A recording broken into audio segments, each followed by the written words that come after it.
opportunities, as you know, on him, because you only get a couple of them every heat.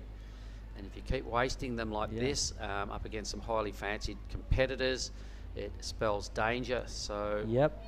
You can see the green is piling toward him. Like he's chasing him. Okay, we're coming for you, buddy. well, there's still no second priority. Bronson may earn it back. He does. Yeah. All right, so for him, that's the good news. He's going to have to hope that Taj Stokes gets a wave and leaves the door open. Yeah. I'd say right now it's not a big number that Bronson will be chasing for second, just a low, something below 4 points. Yeah. Daniel Farr with a shaky second position here. Forget about the win, guys. Harry Phillips, pretty comfortable up there. Yeah, These three surfers in screen are the ones sort of wrestling for second spot. Why is he letting that go? He has priority before. Now it's big error from Bronson, I think. And see, he's a great surfer, but you know, he just need that tactic of contest. Many good surfer making really bad decision here.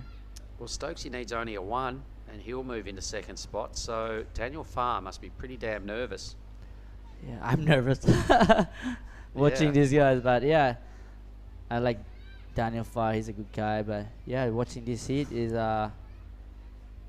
some good raw talent can just lose the opportunity by just losing that. It's still 2 minutes, I guess, Mark. So stay patiently. Still, 2 minutes. It's a high pressure situation. Put yourself under the pump like this with only a couple of minutes to go. He's paddled inside White's. Is our man Bronson. So he's going to have to hope that White either doesn't burn him and take a wave off him, or White picks something up and gets out of his way. But either way, both these surfers, and look at Stokesy. He needs a 107. Can you believe it? Yeah, I'm shocked. Like, oh my god. Daniel Farr's gonna make this heat with this 4 and a 3 again. I think Daniel got through before on a 3.83 and a 3 and a 3. I remember that. Okay. Stokesy needs a 107 no. and the waves closed out on him. Hang on, there it is. I think he got the score here. Just over a minute. Wow, it's a dodgy wave for Stokesy. Look how nervous he looks. He's hung onto another floater. Oh, he just got the score in the 1 minute. Totally gets the score. So let's see what Daniel Farr needs now to answer back with 1 minute to go. He has second priority, but more importantly, our man Bronson has first priority. This was dodgy. Needs a 107. He probably just make this little squiggly move, and he did. So he got the score early, adding some bonus points here. Okay. And this was a great way to finish. Strongest move right there at the end. So exciting finish. Stokesy locks in a 4.43. Jump into the second place. I think Bronson now needs a low 7. Requirement for Daniel Farr is also blowing up into a mid-range 6. Daniel Farr will have to get on this one, and Bronson might have to get the next one, and then you'll see the judges gonna go like crazy after this. All right, here we go. Camera angles. And it's green, so Daniel Farr 1 tap and the wave closes out. He's had a brain explosion. He knows it. He looks at that and says goodbye, Krui. How's Bronson at the back, maybe? No time. Okay. Over and out. The siren has sounded, so it's going to be congrats to Harry Phillips. Did some amazing backhand surfing. Also Taj Stokes with a dying effort there to get into second. Well done. Over and out, you lot, and we'll be back shortly with Heat 5.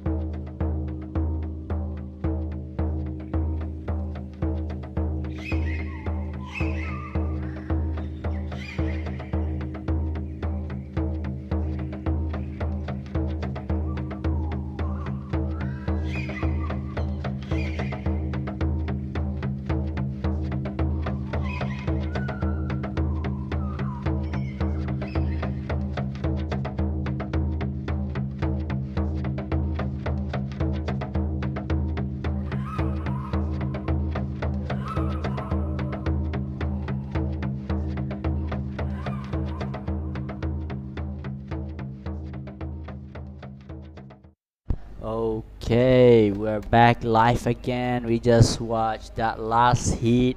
It was a pretty hectic last heat. So congrats to Harryfield, and we're here have Billy next to me. So hi Billy.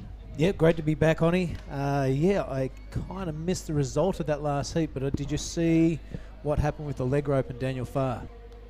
I was watching that live, and his leg rope Velcro came off, so he had to come in the entire way onto the reef, grab his board, run over the reef again, and go for the second half of the heat. So that's why he went missing for such a while, Daniel. So he'll be upset at that result.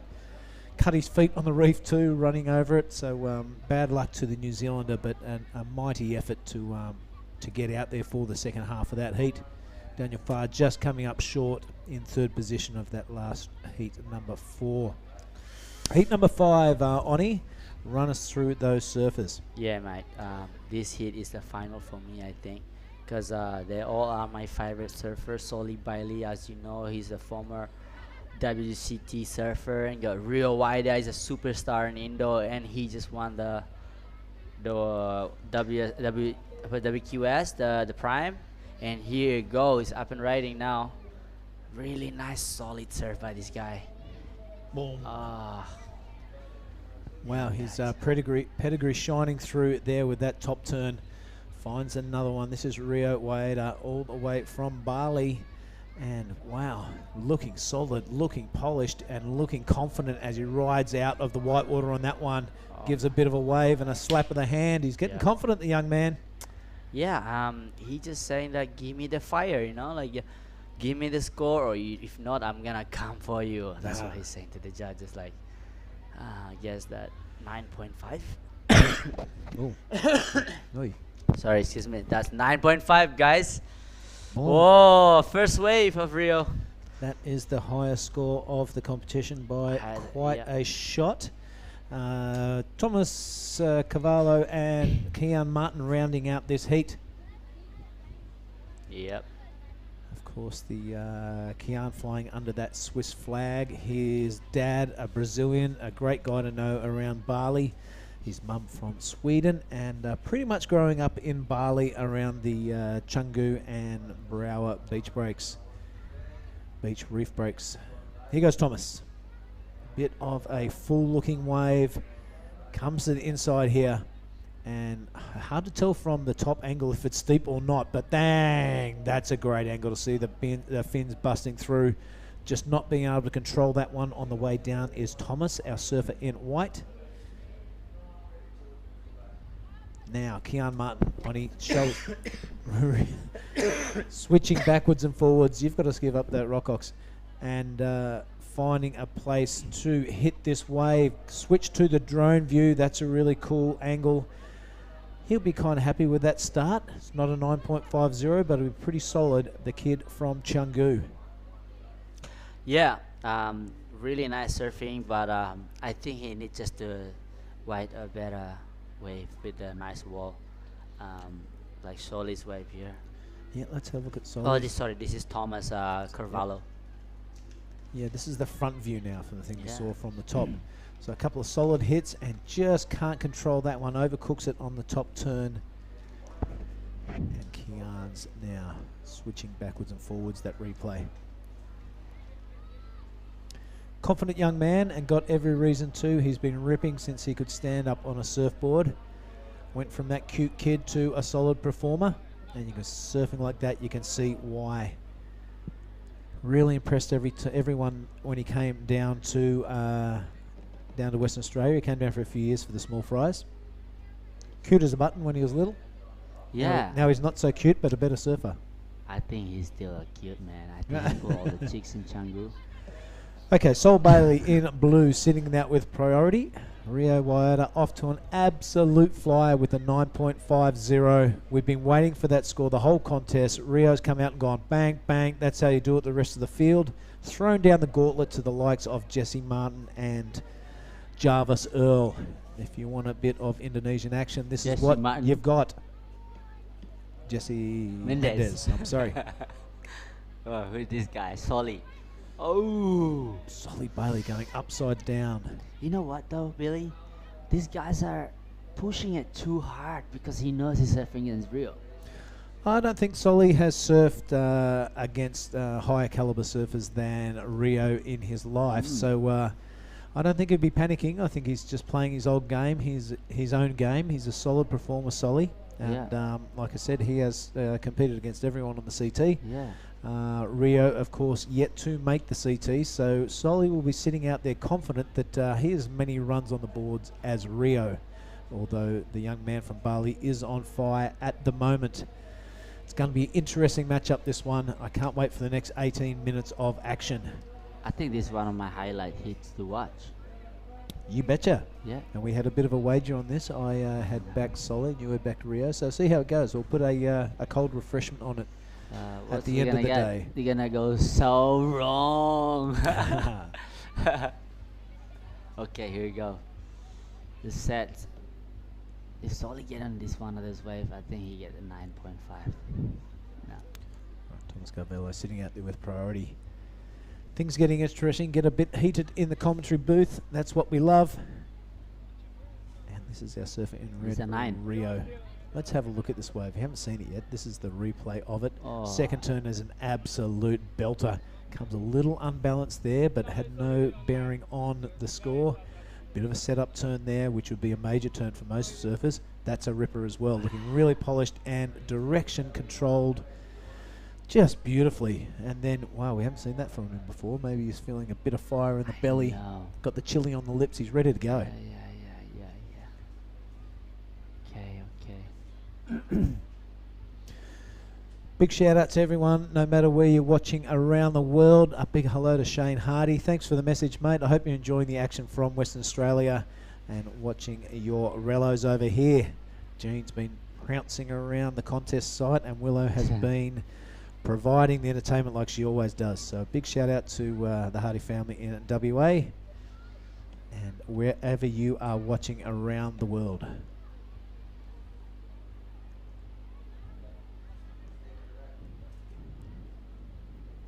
All right. So Sol Bailey sticking up second priority now, prowling the lineup. Definitely looking to improve any of those scores. He would be hoping in the next 16 and a bit minutes that both those scores are in the trash, and he has at least a good and an excellent score next to his name.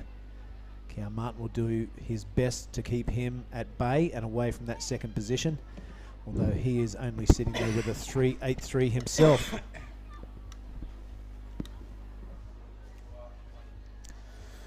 Okay, Oni Onwa, I am going to let you talk. No, you can talk. You can do it. Okay, this is quite professional. Sorry.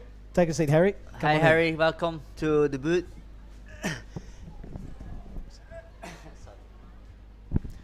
All right, while Oni Onwa catches his breath and coughs up the devil out of his lungs, I'm going to speak to the winner of the last heat, Harry Phillips. Welcome to booth, mate. My name's Billy. Great to meet you. I've been seeing you kicking around. I'll just get that microphone up there. There we go.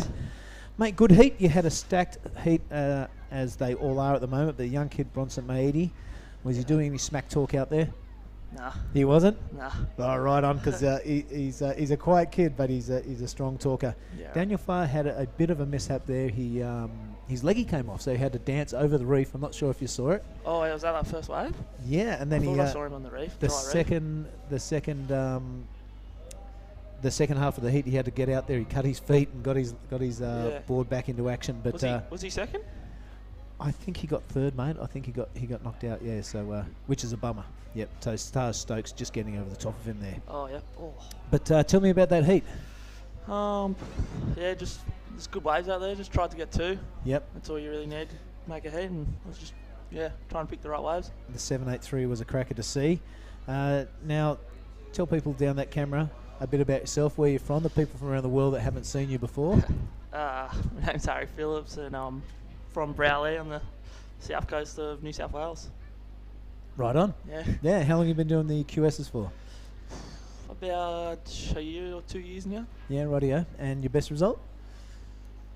Probably this. Probably this. Yeah, Right on. I always get knocked in round 32 normally. Yeah, rightio. Well, you're out of that, and that's fantastic. You're. I think they're going to run into the 16 today, Yeah. into the round straight after that. What do you do between now and then? Go have a bit of a rest, rehydrate, that sort of thing? Yeah, just go sit in the shade, drink some water. Yep, rightio. And who are you travelling with you? Jamie Thompson, Bodie, Josh Stratton, and Mikey Clayton Brown. Yeah, rightio. Well, those guys Yeah. having a pretty, amongst the four of you, having a pretty successful campaign. Yeah, they've all gone pretty good, and they're all in the Pro Junior, I think, tomorrow as well. So Yeah, or rightio. whatever it is. So How old are you now? 20. Oh, right on. So you just sneak in? No, I just missed the Pro Junior. You missed it. Okay. Yeah. All right. There's that cut-off line when people Yeah, are I kind think of funny. it's- 20. If you turn 21, I don't think you can go in it. Yeah, righto. Yeah. Okay. Well, mate, we'll let you go. Is there anyone you need a shout out to around the world or back in Australia? Yeah, I'll be able to say thanks to all my parents and friends for all the support and sponsors and stuff.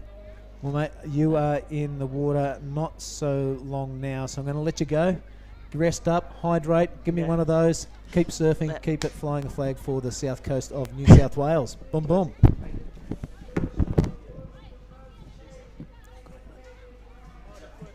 All right, Harry Phillips, winner of that last heat.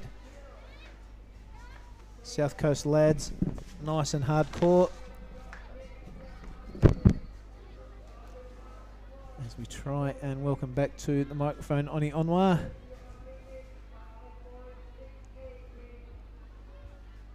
We'll catch up with that leaders board. 12 and a half minutes to go. Sol Bailey has taken the lead at 8.33 whilst rabbiting on with the winner of the last heat, Harry Phillips. Can't wait to see that replay. I'm sure everyone at home saw the live action. Here we go, our surfer in blue. Beautiful slicing, almost upside down turn from Sol Bailey. Really confident young man, sees that lip and absolutely annihilates it. No claim, no spicy chicken or anything like that, but garnishes an 8.33. Pair that with his 1.27 and on the onward, look at that, Sol Bailey's in the lead. Yeah, no spicy chicken, Mr. Billy. All right, although Rio is breathing down his neck, is in second via just that solitary 9.50. So he needs really to stand up and he'll take the lead again. This nice. looks like Kian on his backhand. Nice surfing by Kian right here. I love it. So really smooth, top to bottom. Throw a lot of sprays, as you can see. Nice. That's like what I want to see. Yeah, he looks Damn. confident in his body language there on the paddle back out. Yep. We'll see where that sits on the leaders board, but Solly Bailey and Rio Waida coming away with an 8.33 and a 9.50 respectively. These are the big guns starting to fire now into the round of 32. Heat number 5. Here's Kian from the front. Nice slicing carve to kick things off. Follows it up with a second one.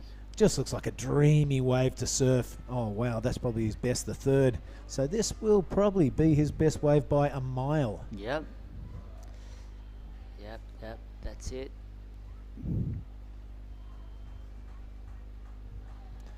So Thomas, just with that solitary wave, he does sit down in fourth, but he also has priority.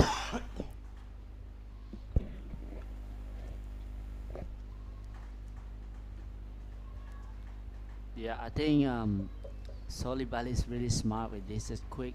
He just wanna let other kid to chase him, and then he only needs to replace the 1.27. Yep, that's pretty much stand up and do a bit of a wiggle. Yeah. And if we've beaten the 1.27, but he'll be looking to replace that 8.33 as his backup. That would be the master plan, I would imagine.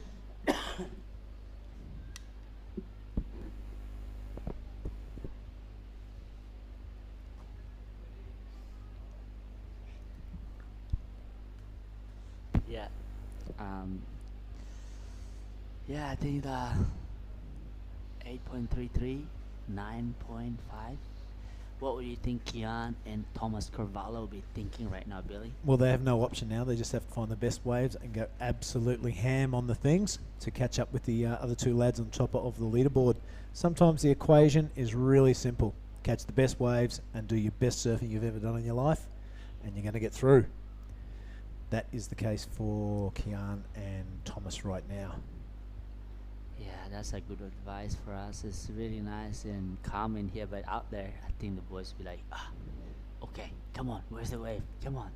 I Yep. need to do this, do that. Like, depend what kind of brain you have. Yeah, getting all jittery. Yeah. Overthinking. Too much thinking. You too Yeah. much thinking. Too much thinking. But I'm sure Kian, I got a 4.83 for that 2-turn. Yeah, 4.83. Okay. Yeah, it's definitely his best wave. Just under the 5 region. But he'll be looking to build on that. Keep that as his backup with 8:40 to go. He'll be looking at getting at least kind of get up around that 7 or 8 mark. Only needs a 4.68 to take that second position off Rio, provided he does not catch another wave. That's very unlikely. Yeah, I think he knows that he only needed a small score to go back in the first place. So I would just chill and just wait for the right one. Maybe another 9. Yeah, why not? Another 9 will do. Here we go. Rio paddling wide. You can see on the drone there. There's some sets coming, really. First priority is with White. He's really deep and scratching for that shoulder. Outside him is green, but that doesn't matter because Rio has a second priority. White doesn't take it. Rio has a sniff. Okay. And he's going to go. This is his second wave, the kid from Bali. Really deep bottom turn. Precise surfing on that slice upstairs. He goes again, repeats the dose. That's even better. Tighter arc and hits the lip. No spicy chicken this far. Just a little pin drop into the white water. But absolutely on fire at the moment, this kid. Darling of the pro surfing world. And why not take advantage of it while you can? Let's have a look from the front. That's a Really big wave. bottom turning around that white water. I like that. That was a pretty handy turn, but I really like the second one. Deep, drawn out bottom turn. And Man, pushing I the don't think tail. anybody can do that. I've never seen anybody do that yet. So that's definitely going to be better than 1.27. I'm gonna give him like a high 7 or an 8. I'll give him an 8 for that wave. I'm not guessing anymore. I've been guessing all morning and I get it know. totally wrong. I'm getting excited, so That's good. I like it. Keep going. there you go. It's 8.27, what I say. I should be a judge. 8.27. So Rio Waiata continuing on his merry way, pairing that 9.50 up with the 8.27. And holy smokes, a heat total of 17.77. 2 wave total. I was going to write that down, but it could get larger, so I'll leave it for the next 6 and a bit minutes. But Rio just putting on a clinic. So Sol Bailey now will be looking to solidify that second position away from the likes of this man, Thomas Cavallo. This one a bit of a soupy and a bit of a full one, not offering much, a bit of a setup turn. He's going to go to have to go to town on this section. Kind of puts it in the pocket. That's a nice turn there. Don't know if he's still there. I can't see him. Maybe not. Maybe he's wrestling crocodiles under the water. Yep, I think. Oh, you got all these quotes coming out. I You know like when you it. duck dive? It's Yeah. like you're wrestling a crocodile. Yes, yeah. All right, so Right. How is that? Ticking down the 5-minute mark, and Sol Bailey has priority. Now, I don't think he has any choice but to go and try and back up that 8.33 to keep Kian and Thomas at bay, because they will be clawing at the gates to qualify for the next round of 16.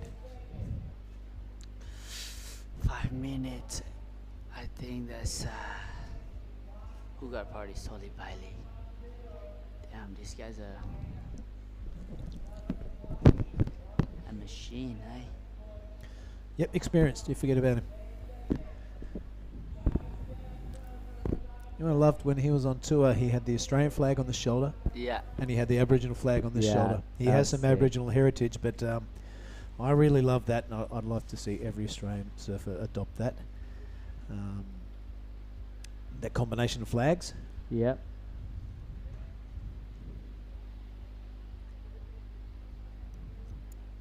Knowing that he got an 8.33 and back up as a 1 point, he knows that, okay, I'm just going to wait for another small score like what Rio did. Yep. Suddenly you got to get 8. All right, here's Kiana, quick in and out. As he qualify for the Pro Junior still, Kian? Yeah. Wow. Yep. Seems like he's Yes. been around forever. Yep. This is the last year of juniors, I think. Right, what colour is this? We can't quite make it out. Now we can. This is Sol Bailey, currently sitting in second position, looking to solidify that with this wave. It's a bit lumpy and bumpy, a bit of wake on it coming off the reef as that tide drops out. A few S-turns, looking for something major and critical. This could be the section. It does. Offers his board up there, but just comes unstuck. So that has left the door open for Kian and Thomas, I would suggest. Thomas with a bit of a hefty 7.11 at the moment before the score drops. Kian only needs a 4.78. I don't think it's going to increase that much with that score, but there it is.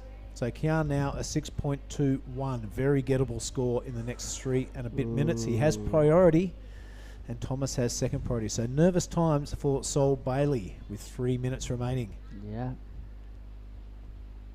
Bit of wake on that and a bit of lump and bump, even though it's a green face. Watching Sol go through the motions. It's a little bit off balance there. You can see with the backhand. And really didn't have speed going to that manoeuvre, did he, mate? It was kind of a throw it up there and hope. I love to see Kian just getting on this big one. The Like pressure 7. is on the young man. Let's see if he can deliver in the next Kian. 2.5 minutes. You need to go deeper. I reckon his old man will be watching him, Bali standing up. You need to get on that one. All the Brazilians doing the chant. Oh, it's exciting stuff. Will he turn on this? No. Nah. Keeps his cool head. You can see a couple of lines of corduroy out the back. 2 minutes 20 now. Okay. This is exciting. There's opportunity for Kian. He's only need like 6.2. Yeah. Uh-oh. He That's the is wave selection, buddy. Going to Okay. go. Okay, let's go. Let's young see this man. one. Go. Nice, nice. Okay. Oh. Come on. You need a 6. Oh, man.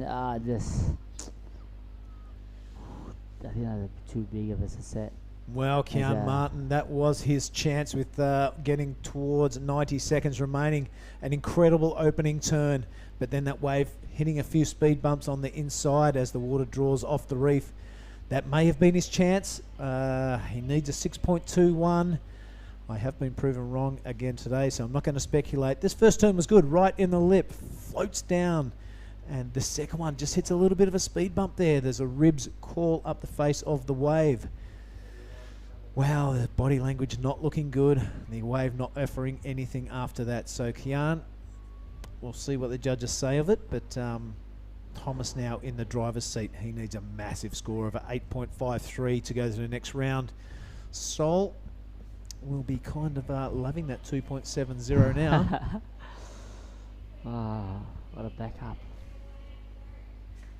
Just increase that margin. That last wave of Sol came from a mid-range 4 to mid-range 6 that Kian needs. So definitely worth taking off. And if he'd nailed that last manoeuvre, it would have put it totally out of reach. So as has been the case all day, the last 5 minutes have been really anxious and full of tension. And it looks like it's going to come down to the wire. Rio with a heat score of 17.77, a 9.50 and an 8.27. Let's write that down. That's a hell of a score and the biggest one of the competition. And it looks like it's also congratulations to Sol Bailey as Kian's score comes in as I think it's that 3.83. That is the heat done. So let's say, it's a 3.50 for that last off Kian, so it doesn't factor in. It is Rio and Sol going through. We're going to cut to an ad break now. We'll be back with heat number 6. Stay with us, folks.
All right, welcome back everyone, wherever you're watching around the world. This is the Krui 2022. We catch our breath after that last heat and domination by Rio Waida.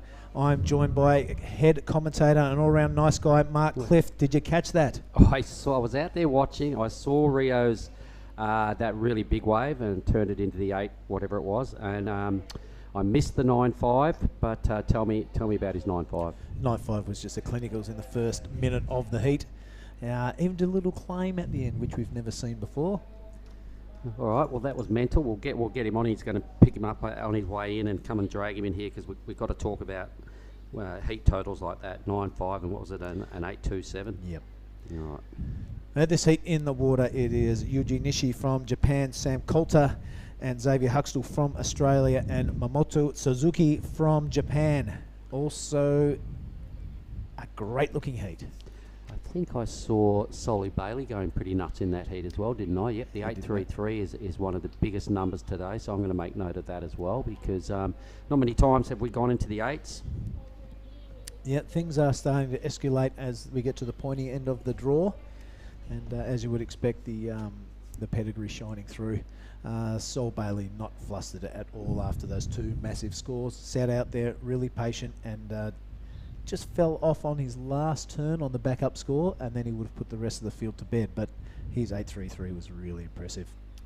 So have a look at this. Sorry to interrupt, Mark. This is Xavier Huxtable, I'm pretty sure. No, it's not. No, it's not.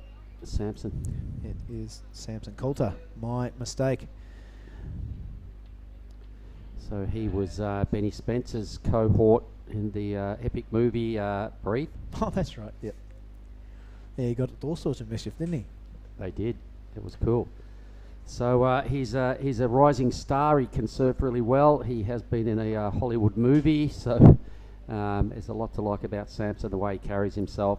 He's up against 2 Japanese surfers in Nishi and Suzuki, and the X-Man there, Huxtable in green.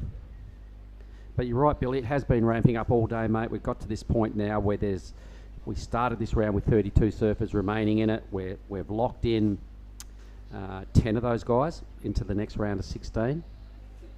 This heat here, there's 2 spots available, and following that we'll have 2 more heats before we do roll into those 4 heats this afternoon, which is going to be blockbuster stuff because everyone that's got out of this round is an amazingly good surfer. The surf was firing. It was giving everybody the canvas they needed to go nuts, and they all have responded. There's been some clutch moments, no more so than Mike Clayton Brown, who got the nod over Jack Thomas. There's another close one with Stokesy in that in Heat 4. Him and Harry Phillips advancing. I'll make note of that. Stokesy got through? Yep, Stokesy got the number he needed. He's fun to call. And now we're looking at Heat 6. So following this heat, there'll be 6 more heats available to finish off a successful day 4. But here is the X-Man, Billy. Yes, this is Xavier Huxtable. Excuse my ignorance before. And that was a good-looking third turn until he went over the handlebars. Strong performance yesterday. Let's hope he can back it up in heat number 6 of the round of 32. 20 and a handful of seconds left. He's one of those guys that goes for it all the time, the X-Man, Xavier. So you quite often see little errors drawn due to the fact that he's trying to push the limits at every opportunity. He loves to redline it, and that's what's given him such heaped a whole lot of praise on Xavier Huxtable throughout his whole junior career. He's got a touch of the Lee Wilsons about him. A 3 or an 8? Lee Wilson. I hope you're watching, buddy. We love your work over the years of watching him on the ISC/ASC tour.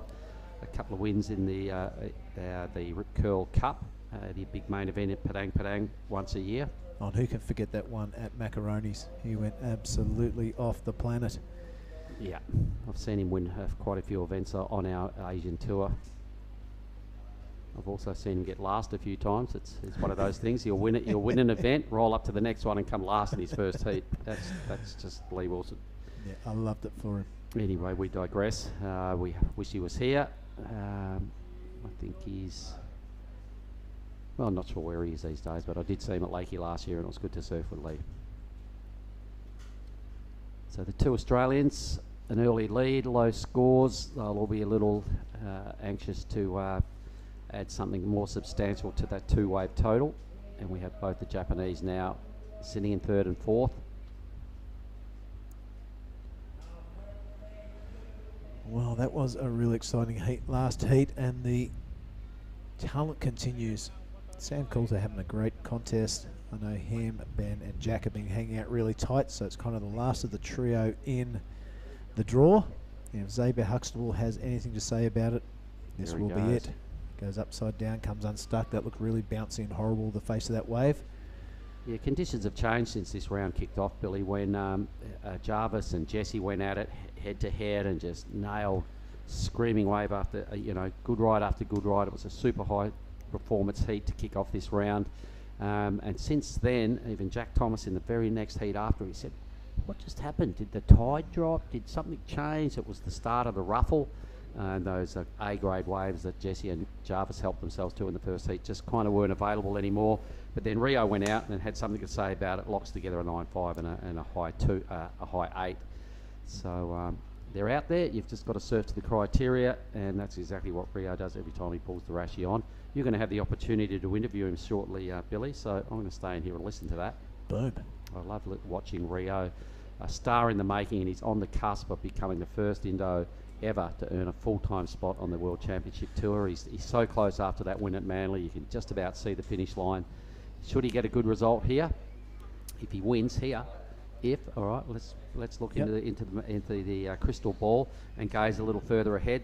If he wins here, that'll be, say, 1,500 points out of the Manly event and this event, and that's putting himself with totally in striking range. You've got 5 results to rack up about 20,000 points. Wow. So if he does have a good result here, which he's well on his way to, he could be very well the first Indonesian to represent on the big tour. We'll get him to sit there with you. Cross over here, mate.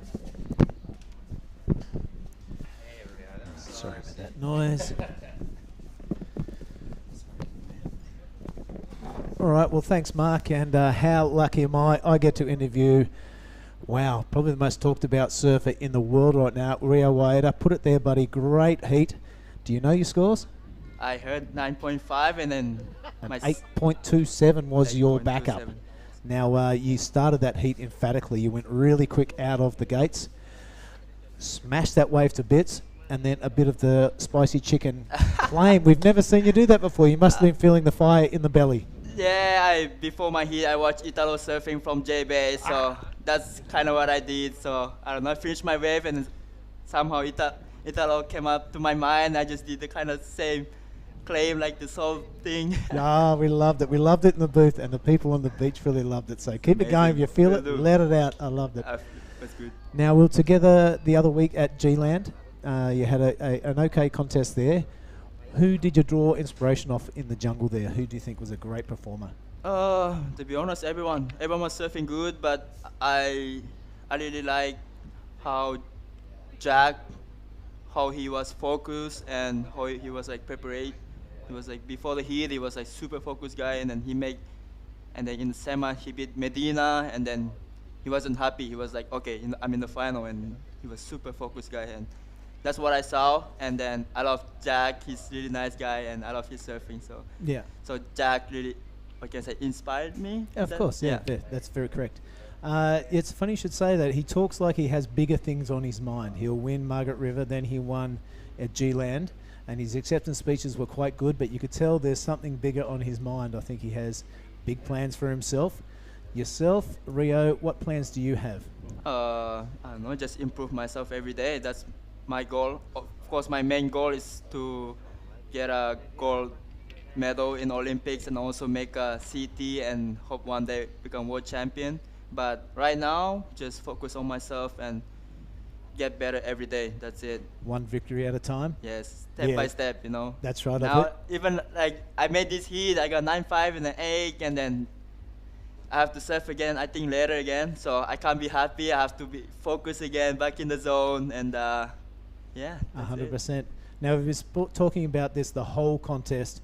This question has been asked for the last, I can't remember how many years, 10, 15 years. When will the CT have their first Indonesian surfer? Do you feel that weight on your shoulders, or you just let it slide and concentrate on your own act? For sure, there's like nervous or pressure, but you know, even now I'm ranking number 2 in Challenger, and then even if I didn't make it, I won't be disappointed. Maybe, okay, maybe I did a mistake. It's my fault. So I don't know how to say this, but no, win or lose for me, same. Even I didn't make the CT, or even I make the CT, will be same for me. But my main focus right now just improve every day. But for sure, I hope next year I hope I qualify in CT and surf again the best. That's my dream. Me too. And there's a whole lot of people that have been involved in Indonesian surfing who are super proud of you. They don't have put the expectations on you, but mate, put it there. It's been a pleasure talking to you. Thank you so much. Best of luck in the rest of the Thank you. competition, and we're all very proud of you. Thank you so much. Rio Waiata, ladies and gentlemen, it's been a pleasure for me.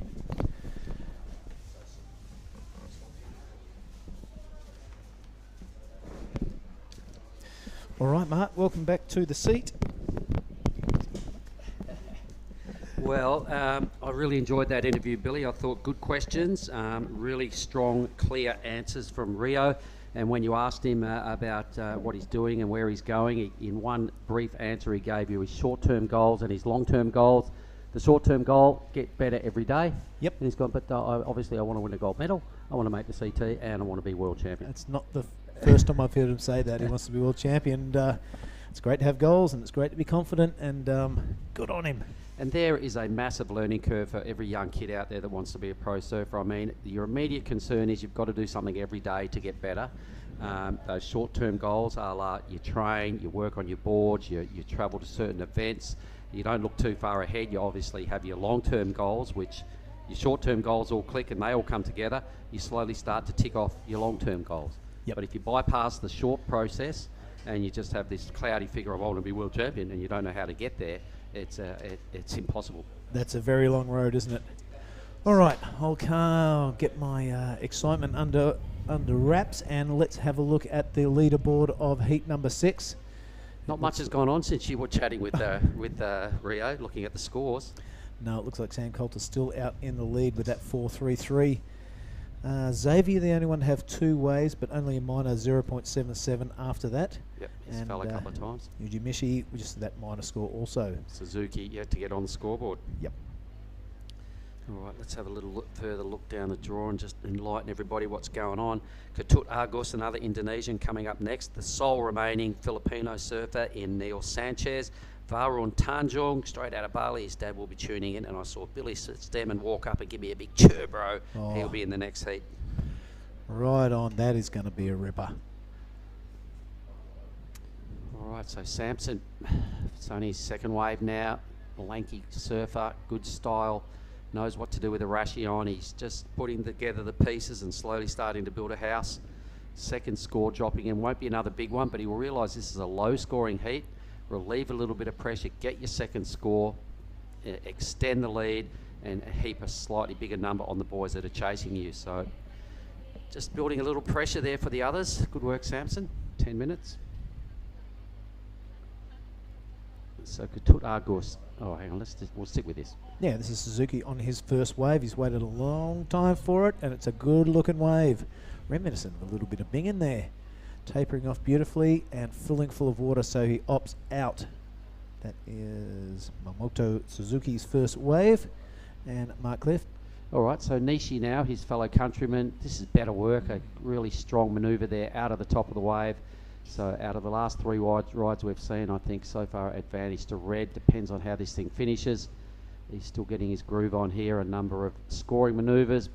Bang, driving up through the lip. That's tough to do. So a well-finished wave, a well-surfed wave. Out of those 3 guys, I reckon Nishi gets the best score. So it's probably going to be enough to push ahead of, the X-Man. Yep. Because he's had 2 waves, he's fallen on both of them, so he won't be happy with what he's done. Nishi will probably move into second spot. Suzuki will be happy he's got something he can work with now and have to track down a second wave. Samson just put together about a high 2. So this is the wave I like, and these are the reasons why. You can see there's some good rail work. He turns, he's doing it out of the top half of the wave. As he gets down towards the end of the line here, he still keeps some spicy moves going, then really gets to punch it through the lip there. Bang. Good work. Right on. This looks like a replay of Suzuki's first wave. Pretty handy. Really hard to get vertical has been the call from the surfers coming in the booth. Harry Phillips doesn't think so. Yeah, true. One wave, 12 o'clock, 3 times. He's one of the standouts of the afternoon for me, mate. He's such an understated guy. When I said, "Oh, can you want to come and have a chat in the booth?" He goes, "Oh, you reckon?" I said, "No, you won the heat." "Oh, well, up to you." And I said, "No, it's up to you. Do you want to come in?" He said, "Well, okay then." Fantastic. He's the dude riding the 4-year-old board with 2 creases, tape on the rail, brown as you want. His mates laughed at him. When I first looked at it, I said, "How's your board, man? That's a couple of years old." He goes, "Try 4." So Harry, he's a character. He'll front up, I imagine, in Heat 2, having won Heat 4 in this round. So we'll have to get a fresh heat draw off Tommy, and we'll confirm those matchups, but I'm pretty sure that's where he will fall. Meanwhile, a little change on the leaderboard. There goes Nishi into second spot via the 4.67. Ooh. Upside down from the X-Man. Not happy to languish in 4th position long. Hits it twice.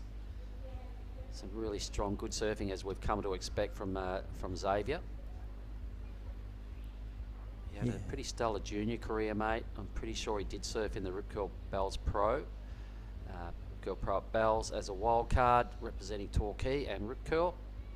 There he is, a pretty decent wave as well. So he only needed 3.22. You think he gets that to go to second. Yep. So let's watch it again. See what you like about this one, Billy. Yeah, I like the attack on the lip there. Free falls down, not lucky to make it, very controlled, so why not go for it again? He does that one a little bit more harder off the bottom and a little bit more top to bottom also. This one, filling full of water, so he's going to be pretty patient, just hoping to get one more hit in. He does, and I think he calls it quits there, or not. A little bit of, yep. So in a low-scoring heat, mate, I reckon that'll be the better number. It could even rocket him into the lead.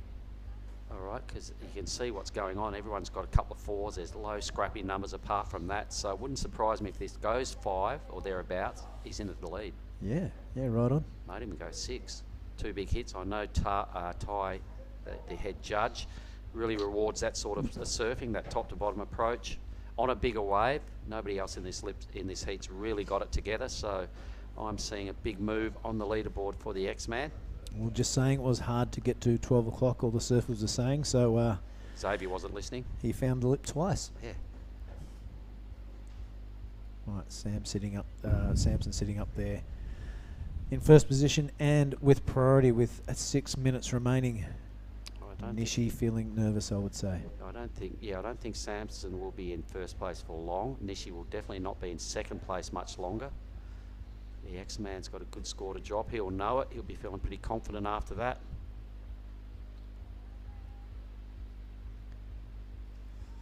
Oh, the anticipation's killing me. I want to see this score. Kind of with me too, to be honest. Once you sort of make those calls, it's like, geez, I hope I don't look foolish.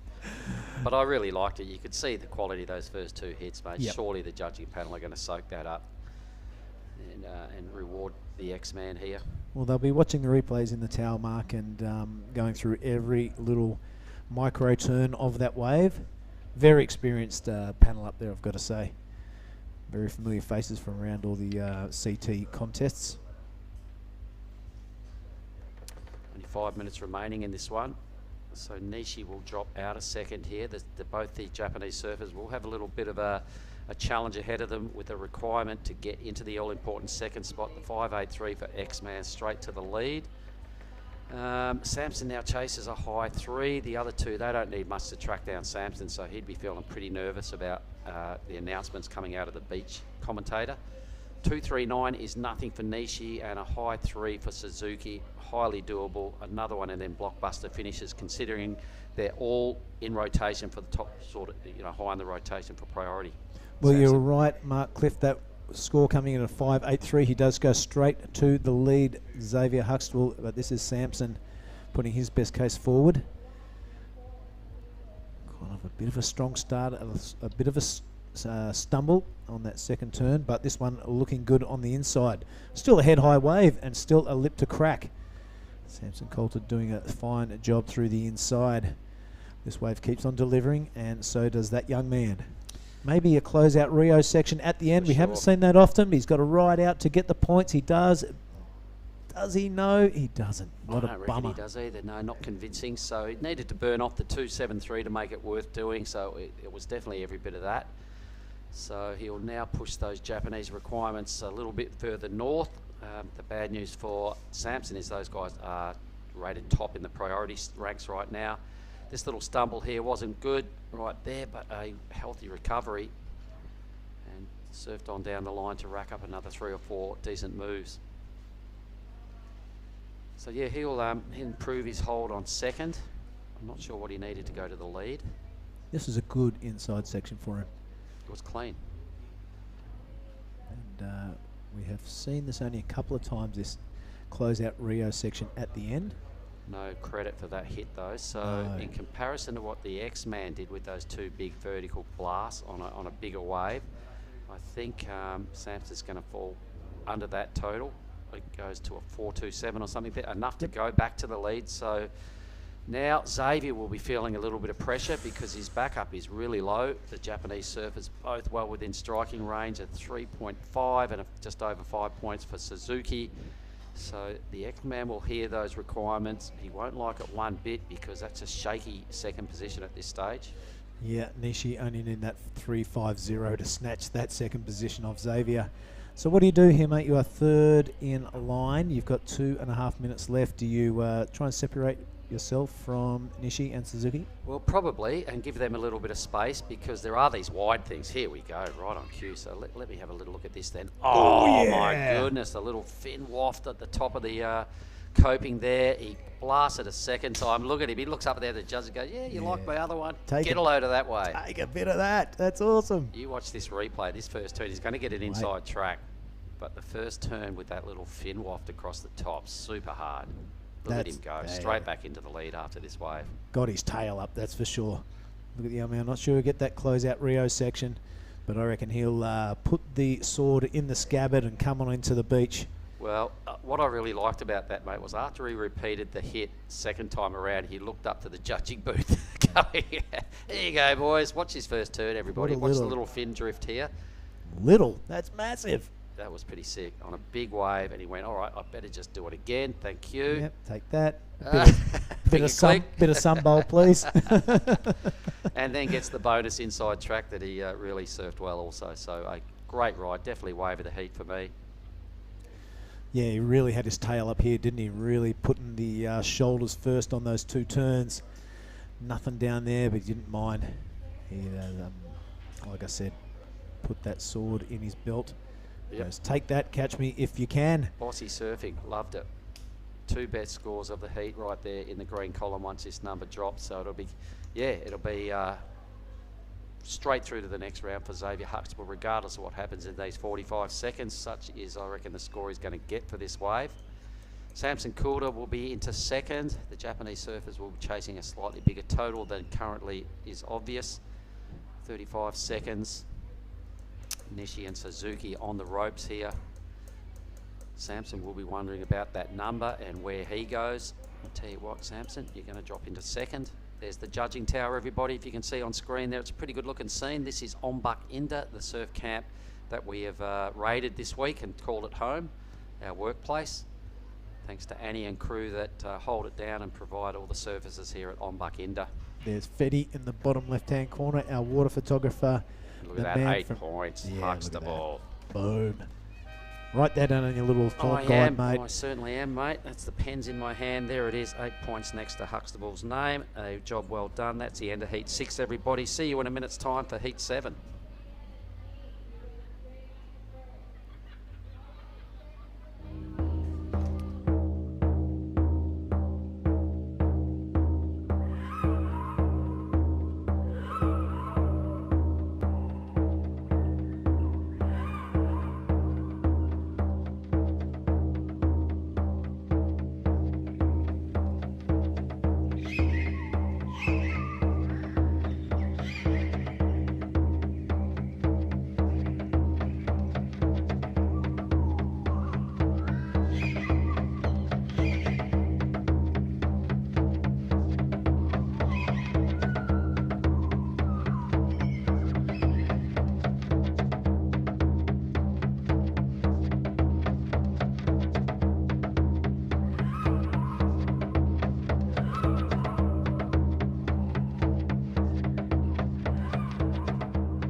All right, we're back. It's afternoon time. It is 2:20 here on the Krui coast. The Pesisir Barat down here in the west coast of the Lampung province. Thanks very much, guys, for bringing this event. It is the biggest QS event we've ever done in Indonesia. We are watching Heat 7. As you can see on your screen, it's Billy Stearman in the green out of New Zealand. Neil Sanchez in the blue out of the Philippines. Ketut Agus in red and Varun Tanjung there, 2 Indonesians, and Varun surfing in white. Second last heat of this round. We're watching the back end of the round of 32. It's been an outstanding round at that. And we've got a couple of scores already in. A 4.83 there for Ketut. So as our advertisements were rolling off, these boys got off to a bit of a start, leaving Varun Tanjung with priority. I'm sure Rizal's checking in down there in Bali. Good afternoon, Riz, for the crew over there in the Philippines. I'm sure James McDonald and a few others, McDonald will be watching here and supporting Neil Sanchez, the sole remaining Filipino in the draw. I think we've got a couple of juniors once we get to the junior side of it. Billy Stearman out of NZ, a famous name there for the Kiwis. Ketut Agus been doing the rounds for years with Rio and Co. and Oni.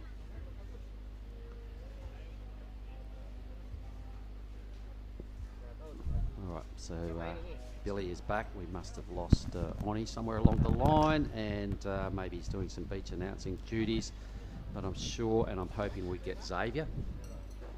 Yes, Mark. Good to be back. And yeah, Oni is on beach commentary duties. I've seen Xavier. He's going to join us very shortly. I can't wait to hear your interview with him. I actually muscled Oni out of the way because of the list of these names on this heat I want to see. All right, well, welcome back anyway. So let's have a look at this. This is Neil Sanchez, mate. Philippines. He's surfed every day, every round so far to be here. So a big feather in Neil's cap, and we had him in here yesterday with the boys, and they were loving it. When we look down of these lists of names, and they're all my favourite. So it's going to be entertaining no matter who catches a wave. Here we go, some drone footage. We haven't seen this for a while. This is the scene this afternoon down here at the men's Krui Pro 5000. What a scene. And we've gone, it's a little bit roughly and it's slide on shore. We'll have a go at this. Oh, you'll have to go in. It's on shore. Better go in, it's on shore. All right, weaving down the line, racking up a whole bunch of speed. This looks like Turbro. Yeah, Billy Stearman, killer backhand attack. Those long walls all through New Zealand. This one kind of filling up full of water on that second turn. He's going to be patient, wait for that inside thing to steepen up and give him something to belt, puts the hand in the wave and wraps it around for his second. I'm looking for something on the inside, decides it's not going to play ball. I'll get out the back and look for a second. A third. Good work. So a well-surfed wave, Billy Stearman. Nice conditions in the lazy afternoon here. What is it, Tuesday? I've just about lost count of the days, but it is day 4 of our 7-day waiting period. I think we have the X-Man about to come in and play ball. We'll just look at these replays again. Here's Billy Stearman, first vicious crack to earn some big points. From one green rash vest to another. I'm about to welcome in Xavier Huxtable. We'll just get the headphones on there, Xav. We'll make sure the mouthpiece is nice and close. G'day, buddy. How you doing? It's been a long time since we've had a chat. My name's Mark, if you didn't remember. Oh, no, I remember. All right, so there he is. There you are, right on screen now. What a great heat. Your first couple of waves stood up, went hard, fell off, and I went, well, that's just Xavier. He always goes for it. You do see him fall off at times because always having a red hot crack at it, and it paid dividends big time at the end of that heat. Yeah, it was actually fell a couple times on my first ones, and I was actually getting a bit nervous. There was only like 10 minutes left, and the other two boys had 4s and I had nothing, and then lucky enough got like a 5, but it finished halfway out, so I was able to get back out the back quickly and avoid copping any sets on the head, and then actually had third priority at the end and was kind of like, I'll go deep and see if I can find one, and luckily one came deep and got it. Let's talk about that wave, because that first turn, big steep section, you got up there and gave it a good hefty crack, a fin waft to boot, landed, went up and did it again, then looked at the judging town, went, there you go boys, and then got your inside track. I was definitely happy with it, just to find one in the end, because I mean, didn't have much of a backup, but yeah, that first section just really stood up, and it was a perfect section to crack, and happy It sure made it was. and got it. So tell us, how old are you these days? Just turned 20 today. So Wow, really? Happy birthday Thanks to for you, that. bro. All right. You've got another round coming up this afternoon, so maybe another birthday present on the horizon. 20 years of age. You're going to celebrate a little bit this afternoon, see what happens? See what happens. I mean, staying with a bunch of boys, and we've wait and see what happens. Yeah. Sure, you've got to should tip be at least one upside down on your birthday. No. Tell us about your junior career. We've been speculating before that you did have a stellar junior career. What has been the best result you've had over your junior days? Probably definitely in Aussie titles, not only like winning it, but just being with that team of the Victorians back at home and travelling with the group, mates, Kale coaching me, and just I guess there's no better environment than winning with your friends, and that, or just even getting a surf and rip curl pro was probably. So that's another definitely thing I mentioned, and I was about to ask you about that. So did you win the trials to get into that, or was it a rip curl wild card? How did that eventuate? I got second in the trials to Jacob, and I was pretty devoed, and just lost. And then lucky enough, I was actually surfing down the coast with two mates, and I was actually Harry Mann who won the local trials, and got a call from Flano, and he was like, you've got a spot. Someone my God, Griffin got happy injured, days. but got his spot, and it was the best day of my life. All right, so you're here in Indo, mate. We're making history at this location in Krui because we've never done a 5,000 event, QS event in Indonesia. So are you on to NIAS with us as well? Yeah, definitely coming to NIAS. Stoked for Unreal. that, So big plans out of these two events. What are your plans for the future? Just keep giving this a red hot crack, and keep going as hard as I can, and Good. hopefully, Good to be competing in boardies, mate, out of the Victorian cold. Oh, it's so good. It's freezing at home. I see mum, dad, and all friends. It's 10 degrees and raining, wind. It's shocking weather. So it's great to be in the boardies. Sporting your best Vico tan too, I must say. So you got a touch of the pinks from the sun up here. Oh like yeah, don't Sumatra. worry. Having my fair share of burnings over the day. So have you surfed NIAS before? Is my next question. No, I haven't. You're gonna love Never. it. Oh yeah, it looks so good. So no, I'm so keen to get over there. Big wall, tubes, turns. So And here in Krui, have you had a good sniff around and surf some other waves as oh well? yeah, we got here about a week early before the comp started. Me, Tully, George, Saxon, Axel, and Tian. Shout out to Tian's watching, did his foot, so he had to pull out and fly home. Hope you're doing all well. But we're lucky enough to get Mandiri. We got one day at the Sumatran Pipe. Even went down the coast to Honey Smack. So we've Good, you've definitely had a been good search yeah, and it's been every time, never disappoints. There's waves it's- everywhere. I know, so it's so cool, and to have this event, and then the government have stepped it up almost every year I've been here for this event. Started as a low 1,000, they've gone boost. It's now 5,000. They're calling one in on the Challenger Series here for next year. So your next that step is you've got to make the Challenger Yeah, Series. hopefully, especially if it's out here. This left is I reckon the best waves I've ever surfed for a comp. It so. gets better, we're surfing probably the back 60% of this wave. Yeah. Seriously, it starts off curling right up and tubing from that Yeah. point where crew jump in. It's so There's times you hollow can up take there. off. You can take off from up there and make it, buddy, when the swell direction's right. So Yeah. Now, what about? Let's talk about this, and let's give somebody a shout out in Torquay. Someone like Flan, or your other sponsors, or your friends. Who would you like to give a hit? Yeah, big shout out to all my sponsors: Rip Curl, Reef, Sharp Eyes, Dragon, Futures, Modem, for supporting me and helping me get over here, and then all my friends at home, family, mum, dad, brother, sister, girlfriend. Just thanks for everyone for tuning in. All right, so on the way out, Xavier Huxtable, I'm going to say Salamat Ulang Tahun. Happy birthday, brother. Thanks, That's heaps. what that means. Have a ripper, eh? And good luck cheers. for your heat this Thank afternoon. you. Can't wait. You're a ledge. Awesome. The X-Man, Xavier Huxtable, cool as. Good stuff, buddy. Legend. We'll take Thanks that. for that. Cheers, bro. Thanks, Cheers, mate. Thank you. That was fun. That was good. Good work. What a fella. All right, you win another heat. We'll do it again, Xavier. Do you reckon you knows Ringer? Happy birthday. Wow, 20. No longer a teenager. No. Do you reckon he knows Ringer? Of course. Of course he would. T-Ray, of course. Yep. Those Vicos, they're a tight mob. I loved my time living down there. For all the crew in Victoria, cheers. Thanks for having me a long time ago. We're now halfway through this heat. Billy Stammen has made his way into the lead. Not a high-scoring heat. The best number is a 4.83, which could put Argus first wave of the heat.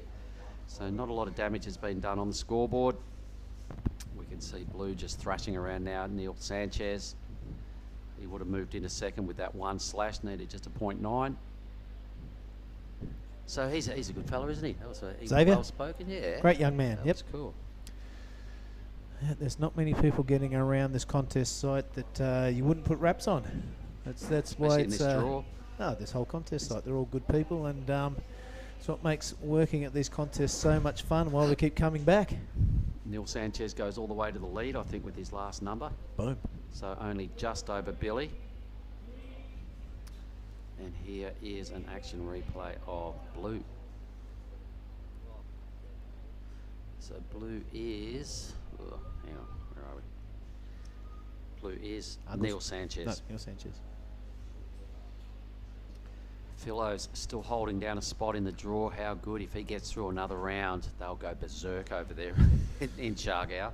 You've got to give it to the Filipino crew. They are full of spirit and full of pride, and some cool people to hang out with, that's for sure. Johnny doing a great job. They're a tight pack, so loving what they've brought to this event here, the Krui Pro 5000. On the men's side of the draw, it's going to be a long day. We're going to finish up and lock away 21 heats today, which we kind of had to do to stay ahead on the format stakes, because we've got 4 divisions. 2 of them have not bounced down yet. That's our Pro Junior men's and women's. So yep. They were all frothing around this morning, just licking their lips, looking at the waves, wanting a piece of it, and they're going to have to wait at least another day. Get in line, grommets. I reckon tomorrow's grommet o'clock. Grommet o'clock, you reckon? I reckon. Yeah, well, this morning was ladies' morning, and could be grommet o'clock tomorrow. So no matter where you're watching around the world, make it tune in for tomorrow's action. We don't know what time that is around the world. No, we haven't. Tried to do my calculations, but I've come up short. We haven't actually been given a format for tomorrow or a start time, but I imagine it'll be a pretty early call again, a 6:30 call. So I imagine the organisers will be pretty keen to kick into the junior rounds, and I think tomorrow will be the day. 10 minutes to go. The best score is still Ketura Gus, so he would need a very low number there. It is a sub 1 point ride for second. Farr, not far off. His opener was a 3.93. So this heat is absolutely wide open. Anybody can win this heat. A low scoring affair in the first 15 minutes. Good. Varun's run has been pretty good, hasn't it? Almost, he's within touch of the round of 16. He's just been flying under the radar since that result went his way the other day. The dual, the sort of interference call, unfortunately, for that Japanese surfer. Misha Marginson, a tough one as well, happened a couple of mornings ago, but we'll forget about that and we'll look ahead, because there's good things coming up this afternoon, and that is the round of 16 of the men. One more round to get through, one more heat to get through this round, and I can tell you who's in it. Reef Hazelwood will feature next in the red. Wow. Made Ariana, the Indonesian, in blue. Kori Nishi in white out of Japan, and the Brazilian Leo Casal. Oh, that's going to be a ripper. Yep. Reef Hazelwood, an absolute polished performer, and Leo, our new favourite Brazilian. Yeah, 17 years old, travelled here by himself, and he's doing the rounds, and he's probably just doing it for maybe a bit of pocket money and some experience. Can't keep the points, but here is green. Billy Stammen upside down. Yep, that was a great first turn from the New Zealander. Stylish cut back into the fuller zone of the wave there. Hits a bit of a speed bump, so decides to pull the jack button. He won't care about that, the back end of that wave. He got 2 good hits on early on a big wave in a low scoring heat. We'll go into the lead and we'll have a pretty, a good lead with only 8 minutes remaining. Billy kind of cracked it twice on a bigger wave. That's the theory, to get some sort of respectable number. So he'll potentially have 2 scores similar and rocket into the lead.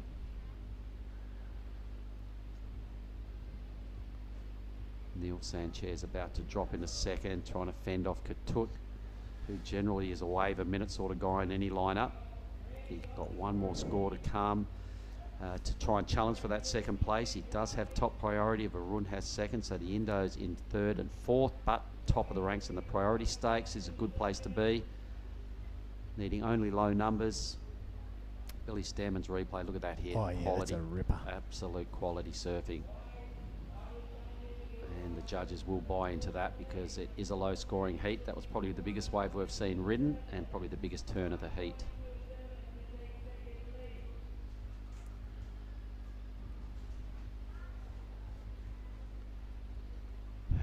So someone like we just interviewed, Xavier Huxtable, seems like he's been around for such a long time and he's just turned 20. Hey? Yeah, well, he got the first spotlight turned on him when he was about 13 or 14. And so he's been around for that long. A good 6 or 7 years. So there goes Billy back into the high fours. So being just a two-turn wave, one really squared up hit and just a sort of a cutbacky turn dropping in, and that would be his. So that second score was the 4.87. There we go.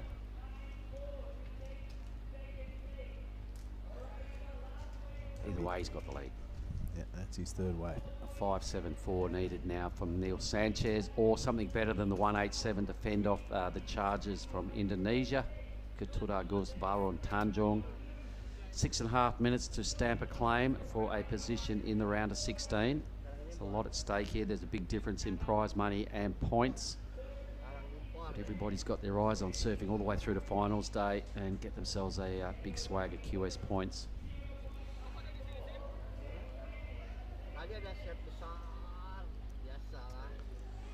Time of the afternoon, mate. It must be a nightmare up there in the judging area. We can see the glare that's shimmering away out there, and it strikes pretty hard in that judging tower.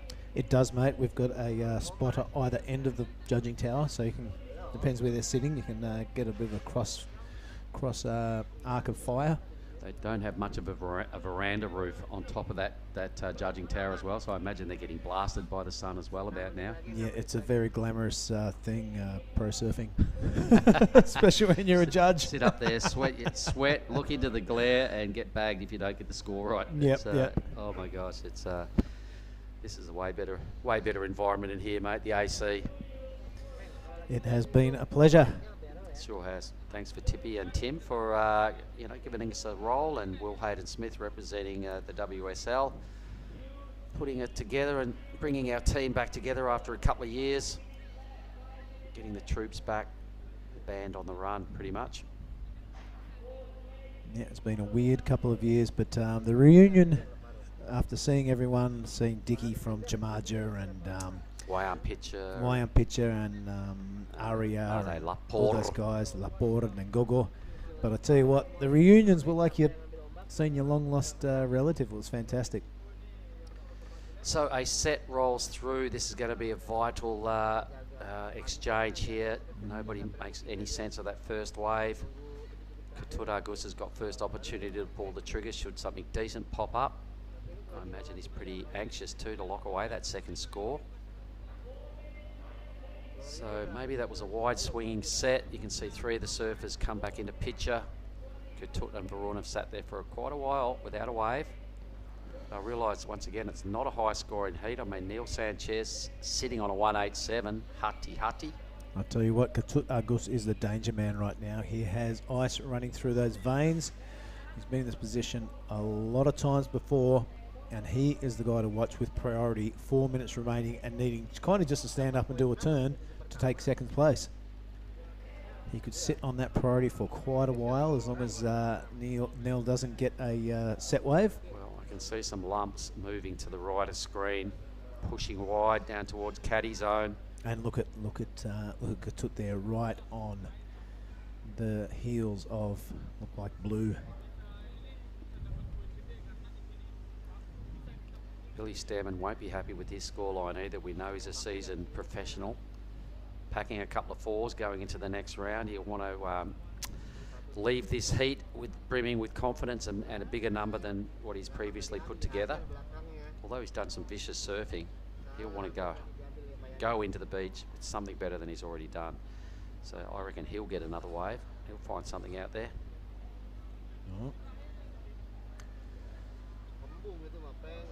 Oh, look how wide this thing's pushing. That's a caddy buster. It's heading down to the channel, mate. We've seen the caddies get swamped a few times today. Boards going everywhere. This is Ketut Argus, a bit of boogie boarding to kick things off. Oh, is it worth it? Following the Kelly Belly ride and only one turn. Goodness. That may have been it with 2 minutes and 44 left on the clock. He needed a .94. Does he get marked down for the boogie board start to that wave, Billy? Yes, 100%. You don't get scored until your hands leave the rails. Okay. All right. Well, it's still touch and go whether he's going to get it. He does. They've thrown him a generous 2:17. Oh, wow. So he moves in a second. Sanchez now 3:11 is the requirement. 2 and a bit minutes. Varun's got top priority of 3:08, most doable. Now, does Ketut just sit wide and hope for a wide one where he's by himself and the other boys out of position? He's probably going to have to do something Or does he crazy go like that because he's going to get 4th priority. Yep. Yeah, it looks like he's going the inside. Or just hug the reef and hope for a little grinder. Yeah, yep. Look at him. He's doing the The tiger. Uluwatu crawl. So he got that little thrash away. So that was basically his 2:17 there, and then gets blindsided. So here he is, the little inside reef hugger we were talking about. He's smart, he's good, he's a crafty competitor. This is Ketut Argus to his feet on probably his final wave with 90 seconds remaining. He gets one turn around, he gets 2 turns away, and looking to get on that open face again just for a little bit of garnish on the end of the meal. He finds it and spreads it, and that is Ketut Argus maybe solidifying his 2nd position. That was a smart move. Yep. Had to get away from the other guys. Potentially had to get rid of his 2:17. He's done both those things. So a crafty move from Ketut Argus. He'll throw a bit more heat on Sanchez and Tanjung. 1 minute exactly. Varun sat there for a long time with priority. I want to see him ride another wave and answer this challenge. This was so smart. He been well drilled by Dylan, the national coach. So that was a really clever move. Gets 2 turns away and then gets a little bonus on the end of this wave. Bit of a half SAR. Look over his shoulder. Yep, I reckon I've done the job. Good work. All right, so we must be down to about 30 seconds right here and now. The back end of heat 7. It's flat. It's dead flat. Varun's going to come in with 1 wave. Oh. Not looking good for Neil as it looks like his 3rd priority. So this looks like Sanchez. It's a replay. Yeah. Oh, no. He must have caught another wave late under our guard. He kind of did not click with that end bowl. 2 seconds to go. Varun can pretty much just have to let that go and just cop a 1 wave heat and go, geez, got away from me.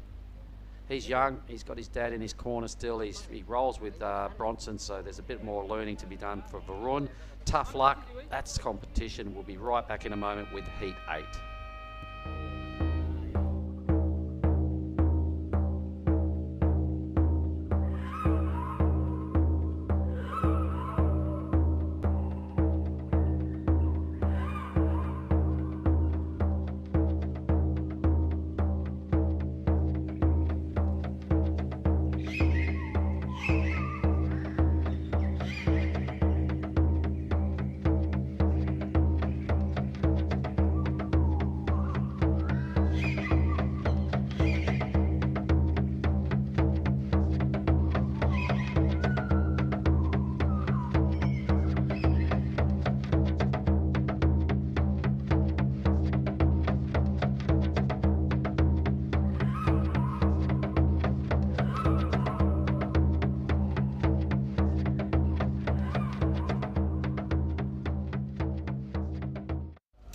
Boom, we are back. Thank you, everybody. The Krui Pro 5000, the men's side of the draw. We're looking at heat 8 now, the final heat of the round of 32. Just before we boost into the round of 16, what a day it's been, Giada. What a day, and the waves have not stopped. The wind has not picked up, and it's on. There's Reef Hazelwood in the red representing Australia, Made Ariana representing Indonesia, Kaijiro Nishi in the white doing it for Japan, and Leah Casal for Brazil. So a full international heat here. It seems like ages ago that you surfed the first heat of the day, doesn't it? Oh my God, it does. I feel like it's a whole nother week or something. Wow, it's been a really long day with a really early start at 7, Yep. and we have not stopped since. No, we've just been banging them out, and we still got 4 more high-powered heats coming up shortly. So I'm really looking forward to that next round, and I just want to see who gets those last remaining 2 spots here. And it's a day we really needed after all that big swell and having Yeah. to call it off a few times. It's a day we had to come through and just punch out a bunch of heats. 21 heats is where we'll finish at today. Should we finish the next round? And I can't see why not. Looking outside, there's still plenty of sunlight. It's No 2:45, no rain. No massive swell. Well, I did see a monstrous set on my last break, and I Oh, went, yeah. here we go again. I It did was, see it. It was about one of the biggest sets of the day, and I thought, oh, is it going to ramp up and blow out again in the afternoon I like it saw has a that. couple of times? But it's Took mellow. out all the caddies again. Yep. Caddy corner is a disastrous spot to sit. I imagine life's been It's the pretty most- hard finding someone to caddy for you Yeah. during this round. It's the most dangerous spot to sit in, actually, because you just never know when it's going to come to you. Yeah, it's happened a few times today, so this could be the first wave. First time the judges have something to think about. It looks like Leo, the Brazilian, 17-year-old Castle, gives it a good crack. Met him at the airport on Thursday on our way in. Travelling by himself from Brazil, 17 years old. 17 Yeah. years old, all the way from Brazil. That's brave. It is quite impressive mean- considering I don't think they can take the points back to Brazil with him. So No. this is more just heat practice, maybe some money, coming and surfing a perfect left, being a goofy footer, in board shorts, on his Yeah. way to Nias next. I've heard lots of good things about Leo surfing. This is actually the first time I get to see him surf in a heat. You know, and I've heard that he's super solid and he really mature competing for his age. And he did not balk at this first section. Have a look at that for an opening turn. You know, there's high risk manoeuvre at the start of a wave. The judges love to see that kind of commitment to the wave. 3 manoeuvres and has not missed a beat in the opening stages of this ride here. So polished performance there. I love the finishing of this wave. We don't get to see that very often here. Boom, spicing it up with a little sort of a layback manoeuvre there just to add a bit of variety. Another hit there as well. So you're right, Giada. I like you call those last 2 moves a real bit of icing on the cake for Leo. Yeah. Give that variety, the difference. Yeah, true. And as it gets smaller, I guess we're going to be seeing more of that. Yep, I reckon the grommets will be licking their lips and pressing for a call up tomorrow. So we've been announcing that all afternoon. It's not official, but I reckon it's about time. I want to see them. Me too. I'm They're excited frothing to see so the hard groms. out there. They're like, how come we're not on today? I'm like, we're waiting for it to drop a little bit. And Rajo's like, yeah, but why?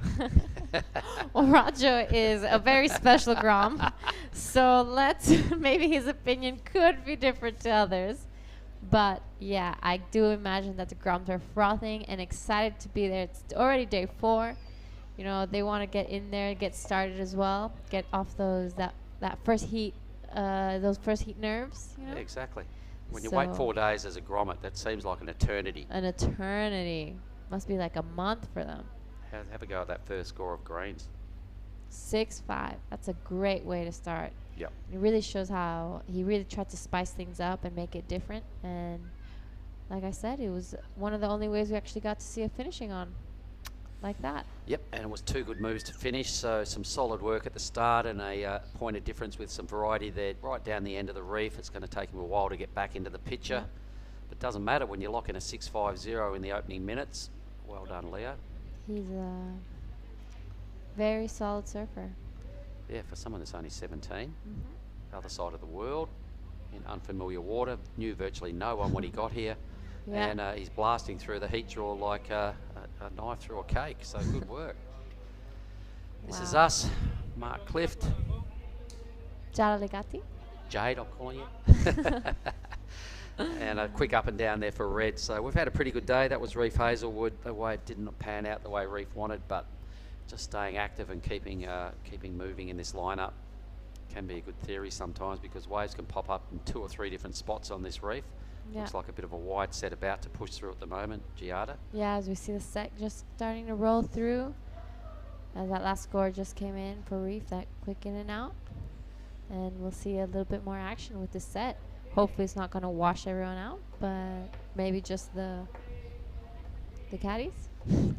So we did see a fair bit of surfing on the women's side of the draw today. Giada, so I'm going to ask you your favourite performances out of some of the action we saw earlier. For me, some of my favorite performances today was definitely from our surfer from the States, Ella McCaffrey. She was definitely a standout for me. As that second heat, she got a 7.33 or something like that. All right. A really great performance. I saw as well the surfer, what's her name? Safi Vet.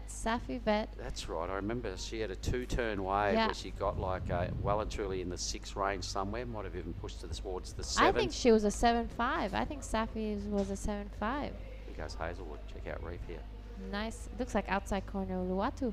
Gets to the inside track, jams his first opening move. Look at him like a cat just ready to pounce on this next section. He's got to hit it early. He does. He's sturdy on his feet. He disappeared in the wash.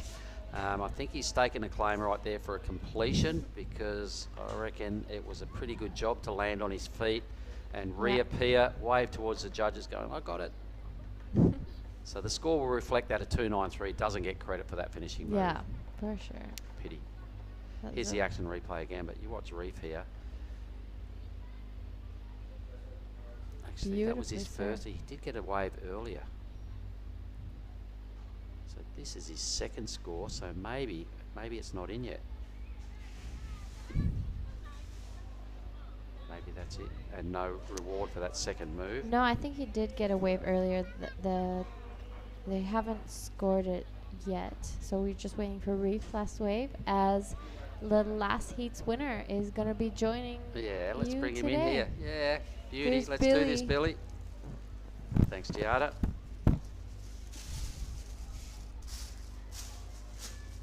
That's right. Get the headphones on. We'll have a chat. I'm just watching now the surfer in white. So Mr. Nishi out of Japan.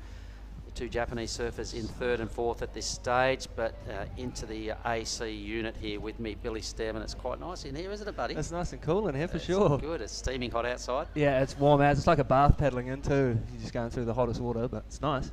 Okay, so Billy Stearman, winner of the last heat, mate. Life and things are on track pretty well for you here at this year's Krui Pro so far. Yeah, it's been pretty good. I was actually pretty sick yesterday, so yesterday's heat was a bit of a battle for me, but yeah, fortunately I feel a bit better today, and the surf's kind of pumping out there, and it's heaps like home, so I'm loving these long left-handers. There you go, and noticing a couple of your early waves, they weren't long waves, but the quality of the surfing you did with 2 solid hits on each wave, you know, that was the point of difference that shone for me in that heat, and you really know your stuff, and I just saw quality on those couple of waves on the road. Yeah, it was pretty tough out there.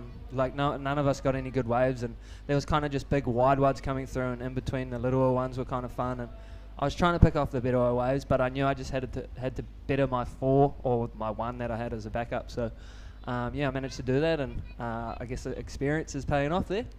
So how did you get crook? Was it a food issue or what went down, a stomach thing? Yeah, I think it was a bit of a food issue. I haven't been to Bali for a few years now, so since the last time I was here actually, so I think it's just a bit of a climate change, and the food and things like that kind of hit me, but yeah, I'm feeling a lot better today. So have you come from NZ to be here? Yes.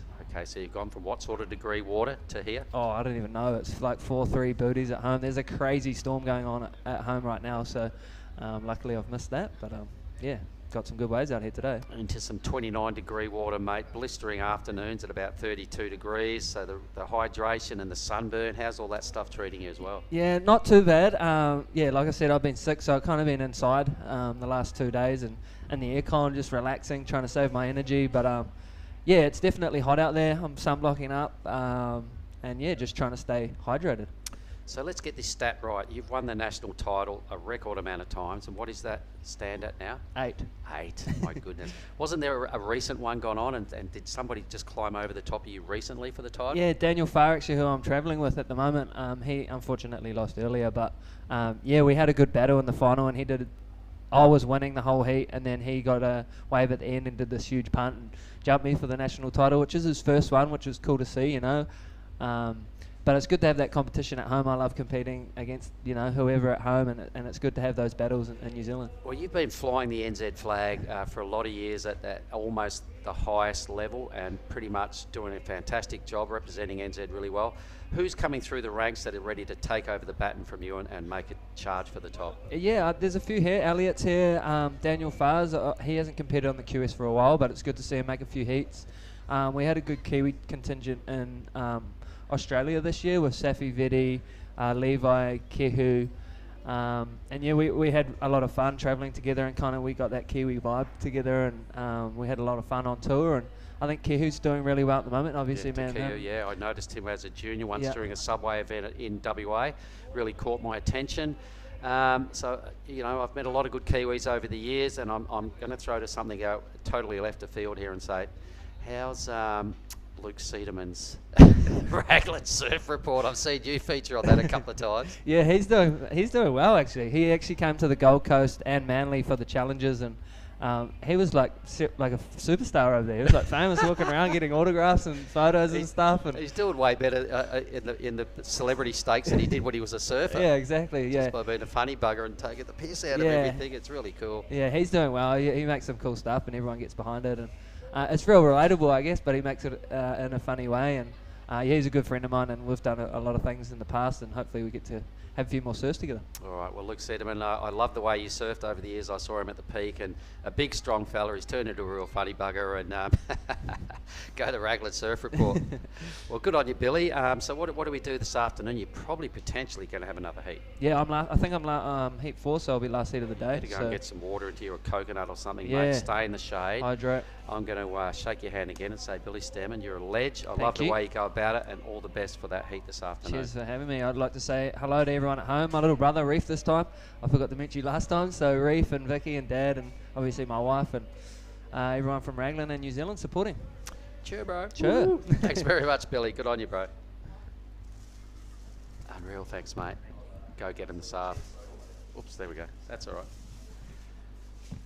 Okay, thank you. And meanwhile, Reef Hazelwood has done something pretty good. Let's have a little look at our monitor here, an 8.33. My goodness, that's an outstanding ride in today's conditions. I'm going to have to make note of that. 8.33, Reef Hazelwood. Also 6.50 for Kajiro Nishi is holding him in good stead. Leo's got a 6.5, so we have 3 serious challenges for winning this heat. And at this stage, the Indonesian Made Ariana, I'm not sure, but he's got to have a nickname. What is it? I'm not sure, actually. That's putting you on the spot, wasn't it? Let's just do this. All right. So anyway, Made at this stage is waveless. We've got 3 really good numbers there. You can see the 8.33, an absolute standout from Reef Hazelwood. Pretty sure that 8.33 was the two-turn wave. You're right. You're right, because the first one, the 2.93, which we only caught the back end of. There was no way that was a 2.93. Yeah, it was impressive. That was some pretty spicy surfing from Reef Hazelwood. So good call. Thanks for bringing that to my attention, Giada. I'm liking your work here in the commentary booth. You do not seem like a first timer in here for me. So congrats. It's going well. I'm actually really enjoying my time in the booth. I think I might stay. Good. Let's do this. We're rolling into the next round. If I can have a little look, I don't have a fresh heat drawer on me, so I might have to send you on a bit of a mission after this for me, if you don't mind. Or do we have one? We do have the fresh heat drawer. It is right here. Perfecto. Thank you. Let's have a little look at it then and enlighten everybody what's going on. In the very next round, it's going to be Jarvis Earl taking on Ryuki Wider, Oscar Berry and Taj Stokes. That's heat 1 of the very next round, everybody. A couple of more spots to verify before we can confirm the 3rd and 4th heats in that round, but at this stage, Reef Hazelwood has got one foot into that round, and both Nishi and Castle, they want in as well. This is really good. This is a great way to finish this round. A strong, well contested heat going on here. Yep. It's while both the Japanese and Brazilian surfer are equal, both have a 6.5. So now it's just to see who catches the second best wave. Yeah, the battle of the backups with about 9 minutes to go. At this stage, the Japanese surfer has a second ride, but it's a throwaway score. Definitely going to be needing more to take down Leo. And our surfer in blue, Indonesian surfer, I haven't even seen him. I'm hoping he's out there, but he does not have priority, doesn't have a number. It So sure, certainly seems like he's not there. I can't see him. That does look like blue though, from here. That's white. That's the Oh, that's that's the Japanese man, Nishi. So it's so hard to see the colors, you know, with that glare coming Yep. coming straight towards you. The judges are doing such a great job. There's not much glare in our broadcast booth, though, is there? No, It's that's a why I bit ran red. straight here after my commentating, straight to the AC and seats. So as we're rounding out the back end of the round of 32 here, let's have a look at some of the better numbers we've seen today. I've got to say congratulations to Jarvis Earl, blew us away in that very first heat via an 8.33 and a 7.1. What a Jesse great Mendez heat. had a 7.67 and a 7.5 himself. That was an outstanding way to kick off this round. Looking in further on, I can see Harry Phillips went berserk a couple of times with some big squared up 12 o'clock hits for a 7.83 and a great performance in Heat 4. Then Heat 5, Rio came in and just shut everyone down and made everybody look a little bit ridiculous with a 9.5 and an 8.27, you know. He's got the blinkers on for CT, a job on the CT, and he's heading that way, every bit of it. Xavier Huxtable did a really good job in Heat 6. We've just seen Billy Stearman nailed down a very business-like approach in Heat 7, and the 8.33 from Reece Hazelwood in this heat is holding him in good stead to become a top 16 surfer. All right, 7 minutes to go. I'm pretty sure Blue isn't even out there. Either that or he's way up the point sniffing hard somewhere, but if he was, he'd have priority, so it's leading me to think he's not out there. I really don't think he is. Maybe something must have happened in the last heat or during He's a been freezer. injured, maybe he'd mistimed it, But not sure. hope that he's okay and Maybe he's tucking into a nazi in the restaurant and forgot. started early with the bin tags. Possible. Anyway, But it's a 3-horse race at this stage, and it is a well-contested heat. The fact that we've only seen one wave ridden by Green, it's a ripper. Nishi, they're right there neck and neck for second position. yeah, Hazelwood will really want to Extend his consolidate lead. and delete the 293 and just fend these other two off because he knows they're both good surfers. yeah, just to confirm his position in the next round. All he needs is another wave like that first one. That'd be handy. What Here we great go. They're on the surfing. hunt. So Leo in green got the first wave of the heat. He's been most quiet for the next kind of 15 minutes. And he'll need something up to the tune of a 238. Was that our surfer in blue just What was now? that, Blue? So what the hell's he doing right down there? There was a third Yeah. surfer there. Nice pickup. Anyway, here goes Leo. Our Brazilian surfer, Take us through it, Giada. as he just starts off this wave, it doesn't start off exactly as he would want. Oh, almost slips up. As now the wave starts to pick up and he grows and just hits it at the top. Amazing and controlled surfing from our Brazilian surfer as it stands up again on the inside. And Wow. he sticks it. Wow, that was amazing.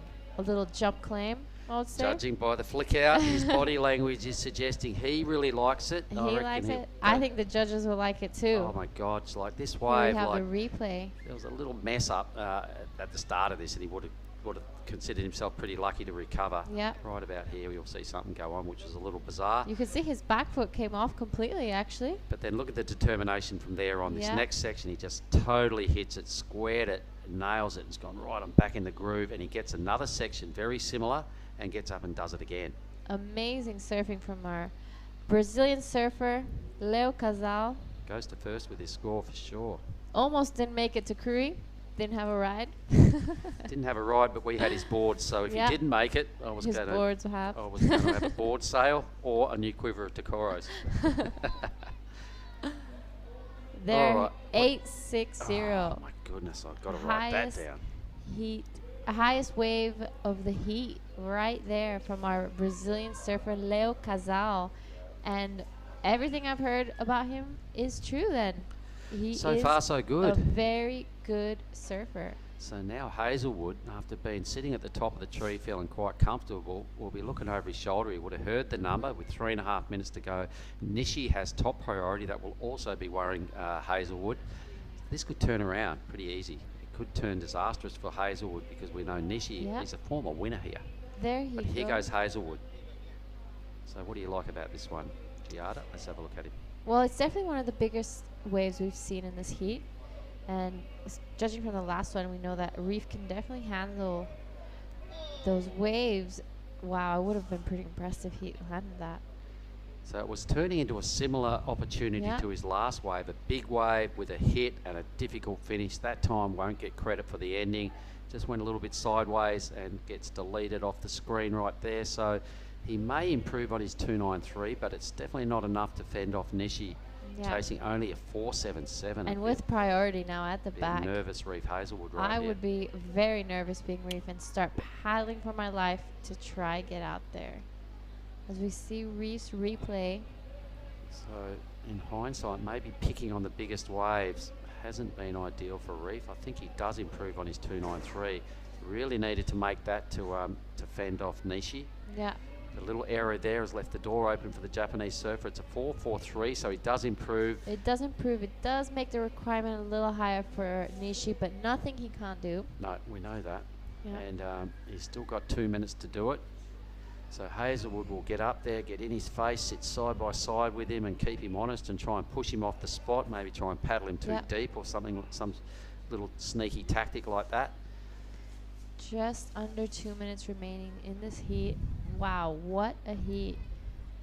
All surfers got at least the lowest score of the, was a 6, you know? Yeah. All surfers got 6s and 8s.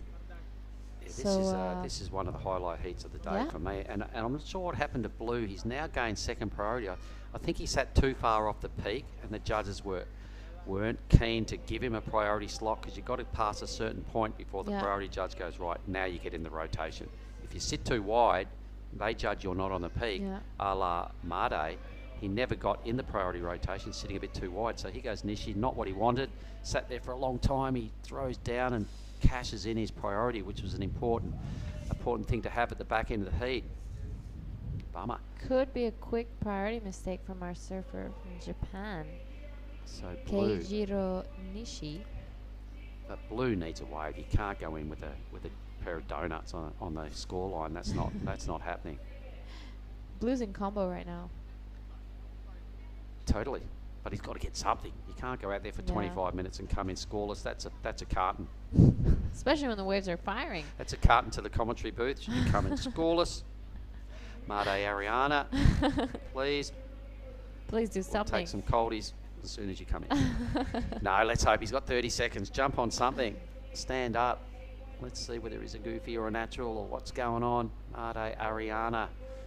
He's having a bit of a Barry Crocker here. 20 seconds to go. As it's not looking so great for a Japanese surfer either. Leo Casal, we'll be having a chat with him with the 8.6, famous wave, really good. 6.50 was a really strong start. So I'm pretty sure he's only ridden 2 waves in this heat and he's banked them both. Well done, Leo. Thanks very much, Giada. We'll wait and see. I think Billy's about to come in next, but that's the end of the round of 32. The good news is, everybody, we're going into the round of 16, so we'll see you in 1 minute.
All right, guys, welcome back to the Krui Pro. We are now in the round of 16 men, Heat 1. I'm here with Billy. Yes, good to be back, and good to see you in the driver's seat, Jada. Thank you. We're in this heat. We have Jarvis Earl from Australia, Ryuki Waida from Indonesia, Oscar Berry from Australia, and Taj Stokes from Australia as well. Wow, these names getting more familiar as the pointy at the end comes to this round. Jarvis Earl, a real standout this morning with that good-looking tube. That could have been yesterday. It's all blurring into one. Ryuki, a solid performance. Oscar Berry, always vertical and excellent. Taj Stokes. These guys have surfed a couple of times already today, so the heat will be on. You know, these guys must start getting really tired.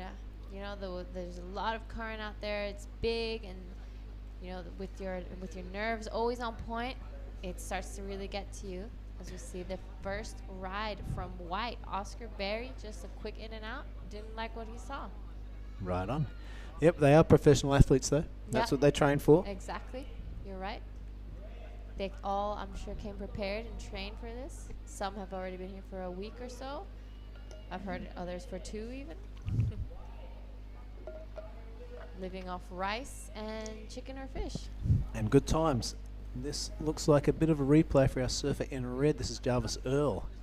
Starting off beautifully and finishes off that wave. I love Jarvis's style. That wave was a 5.67, and here we have our surfer in green, which is Taj Stokes. We're still waiting for this score, which I'm sure is actually going to be a very good one, as this is a bigger set.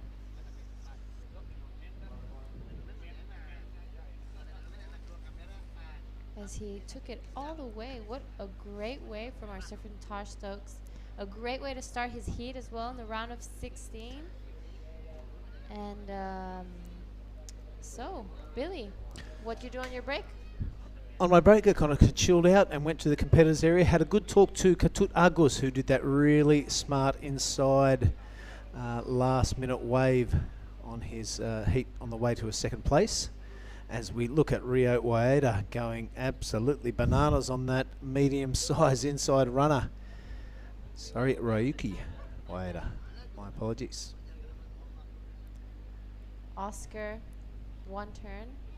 Wow, this heat started off really action-packed. It's one after the other. Here we have Ryuki Waida's replay. I love that turn. Just straight upside down, all the way to the inside. And I like the variety as well, keeping it different and spicing things up. That's a very good point. There was 3 different turns on that wave. I know judges like that. Yeah, I was speaking to Ketut about his caught an average wave like in the last 2 minutes, and he had one decision. He could go at the back with the rest of the lads and sit there and hope a set comes through, or paddle straight up the inside and get a small inside reef hugger. He did just that and got enough points to get to that second place. So really good crafty competitive surfing from Ketut Agus. Really great surfer, Ketut. He's hardworking as well. It's so great to see him getting those results that he needs. He did really well at Manly as well, which is great because I heard that it was actually his first time on the Challenger Series. Right on. That's good to hear. So super happy for our surfer Ketut Agus representing Indonesia. You know what I loved watching that Manly event? Every time a Indonesian surfer would get through to cross to the beach, and all the Indo team were going absolutely bananas, cheering on their fellow countrymen, and they were joined by a lot of Australians, I can tell you that. Yeah. Oscar Berry now on his backhand. Loves to go vertical, and that was no exception. A little too vertical. Oscar Berry. What can you tell me about Oscar Berry? I actually do not know much about him. This is the first time I've seen him go around, but I'm quite impressed. His name has been around Australia for quite a while. A pretty lucrative junior career, but this is the first time I've seen him in flesh. It's pretty impressive, isn't it? Yeah, very impressive. I've definitely had him in the post-heat interviews a few times now, I think, 1 or 2 times. So it's a good sign. Yeah. I hope for him it might continue. Jarvis Earl as well, such a standout in this event. He's been heat after heat, just showing so much talent and such a young age as well. And that's the beauty of these QS 5000s. I mean, the Challenger Series, it's all the established names, and you do know a lot about the surfers there. And the CT, you pretty much know every surfer inside out. But the QS 5000s and stuff, it's a chance to get to know these surfers whose name you may have seen flitted around, or some brand new names, and you get to see how they perform and get to meet and hang out with them. So it's a really cool kind of step up sort of a thing. And speaking of one of those surfers, Leo Cassell has come in. He is the last winner of the winner of the last heat, rather, and he's going to speak to Jada. Leo Cassell, please come and join us in the booth. Our surfer, our last heat surfer from Brazil. Now we're going to find out a little bit about him. Here he is, everyone. Hello, Jada. Hi, Leo. So, you know, that last heat was amazing. You only caught 2 waves, and with those 2 waves, you went straight to first. Tell us a little bit about your strategy and what was going on out there. Yeah, I guess I was trying to get like more waves, but at the end I just got 2 waves. And the first wave was like underneath those guys, and then like under the 5-minute mark. So it was like, yeah, I'm good to make this hit. But then everyone got good waves, and then I was like kind of pressured to get a like 3-point ride. And the sets came. I went in the first one and got an 8. Yeah, it was pretty fun. You know, everyone is so impressed that you're so young, 17 years old, and came all the way from Brazil by yourself. I remember you were a little worried in the airport that you weren't going to find a taxi but you came with us. So tell us, what made you decide to come here all the way by yourself? Oh, I wanted to compete in like perfect waves, because Brazil is like beach break and sometimes really windy. And I talked to my dad, and he was like, oh, there's opportunity to go there and like surf good waves, train like in perfect waves, and like do a contest. And like 5,000, so it's a really big contest, and NIAS too. So yeah, I'm just really stoked. So you'll be joining us at NIAS? Yeah. Are you going to be hanging around Indo for a while after the contest? No, because I have to do comps in Brazil, so I'll go all the way back to compete. So where in Brazil are you from? I'm from Florianopolis. Oh, okay. Yeah. I heard it's a beautiful part of Brazil. I haven't gotten the time to visit it yet. But any wave that's kind of similar to Indo there? Or is it all beach breaks? No, really. There's a right-hander, a really good one, and I live there. It's called Campeche. That's where I come from. But there's no like left-handers like this. Just okay. a big like. So all right. Yeah. So, Yeah. wow, you're doing very well competing on your forehand, and you're liking Krui for now, or what's your favorite part about here? I love Krui. I was here like the first time for Canal Off in 2017, I guess, and yeah, it was really fun. So that's why I decided to come back, I guess. I remember seeing you just now in El Salvador, weren't you? Surfing for Brazil for the juniors, right? Yeah, I was there for the juniors, and it was fun too. We got 7 at the rankings, so yeah, it's better than the other year. Wow, that's amazing. Well, Leo, thank you so much for joining us here in the booth, and congratulations, and I hope you do really well in your next heat. Thank you so much. Yeah.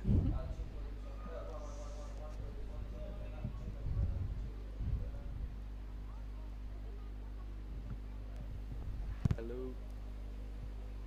All right, I guess we can keep going. Tell us a little bit about yourself, Leo. Oh. All right, now we're done. Thank you so much.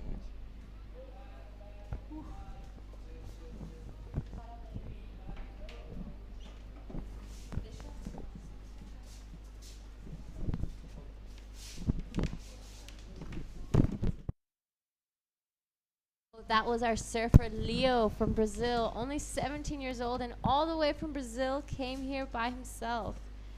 Thank you so much for joining us as we get our Billy back on. All right, it is swapping microphones and rearranging the deck chairs here in the commentary booth. But yeah, let's catch up to the let's catch up to the leaderboard on this heat. Looks like Jarvis Earl has skipped out to a lead with a score to drop of 5.67. And Taj Stokes also with that 5.60. Looks like 3 surfers have a score to drop, one including... All 4 of them have scores to drop still. That is, that's great, meaning that there's many waves being ridden throughout this heat. That is a great sign for the judges as well, keeping them busy. So as we wait for those scores to drop, here we have the replays. Here's of our surfer in Ryuki Waida. Yeah, that's right. That's our surfer in white. Now, a bigger wave and a really good attack on the lip there. Ryuki getting his business done. He'll be pretty happy with that. And when he gets his confidence up, he's pretty unstoppable. He's definitely another standout of the event, in Yep. my opinion. Just squeaked past his last heat, you know, with a close call. The surfer in third needing a score. As we see, this is Taj Stokes, the Australian surfer. Yep, getting pretty hard to see in the glare. It must be a nightmare for the judges. This camera angle is better. We can see the colours before the sun burns out our retinas. But 12 and a half minutes to go. Let's take stock. It is Ryuki sitting out there with priority, and Taj Stokes with second priority.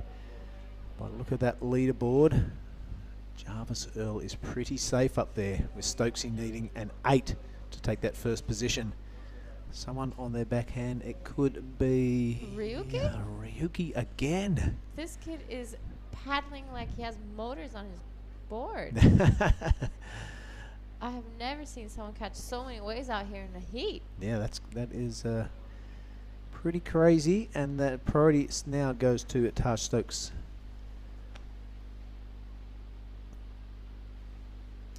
Actually, I think we might be confusing him with Oscar Berry. It's really hard to see with the glare.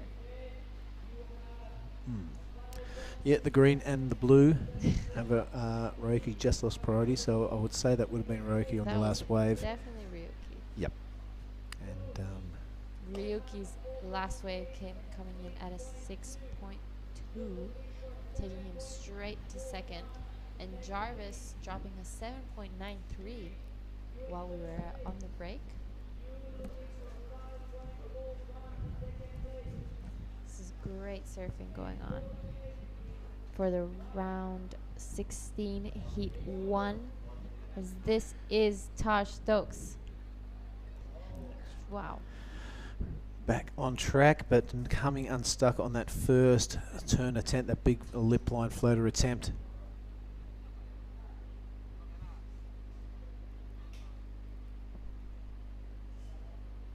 So do you have any insight on our surfer in red, Jarvis Earl?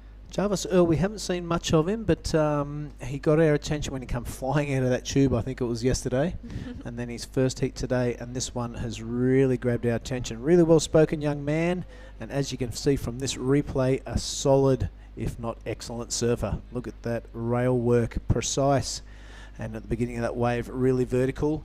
Does it again. This is Jarvis Earl. We mistakenly call him Earl Jarvis, but no more. He's a Red Bull kid, I'm pretty sure, so those guys don't muck around with their athletes. No. And look at that form like that. There is no wonder he's been snapped up by the big companies. A big closeout Rio section at the end. And the no claim, looking pretty good. Wow, amazing surfing from our surfer in red, Jarvis Earl. Australian. Do you know from where in Australia? I don't. This is the first time we've seen him. I'm pretty sure he did tell us, but over the 100 or so interviews we've done so far, it escapes my memory. As we come down to less and less surfers, we'll have some more information on for you guys. Wow. Day 4. What an event so far. You know, I was speaking to some of the locals here, and they say that it's actually rare to see Krui so big. Really? So busy with so many people? Yeah. Righty on. It was quite funny. I was walking through the competitors area before, and I saw some ladies there, You know, elderly ladies posing for a photo, throwing the shakas in the full I've, Muslim outfit. It looked fantastic. I've learned a new one. Here in our world, doing an L with your finger means loser, whereas here it means Lampung. Oh, Lampung. Okay. So this is Lampung and the little heart as well. I've learned how to make a little heart. Hey, you never stop learning. Learning every day with all those selfies, you gotta pick something up. But yeah, on the past 3 years of this event, I have never seen such a big crowd. That's good. Interest in surfing is building. Yeah, Of course, nothing happening for the last 2 years around this area. Yeah. And then all of a sudden, a big punch in the face with the QS 5000 and a whole lot of weird-looking bullays and hard-working Indonesians getting around. Everyone's desperate to be around people, I guess. Yeah, you're right.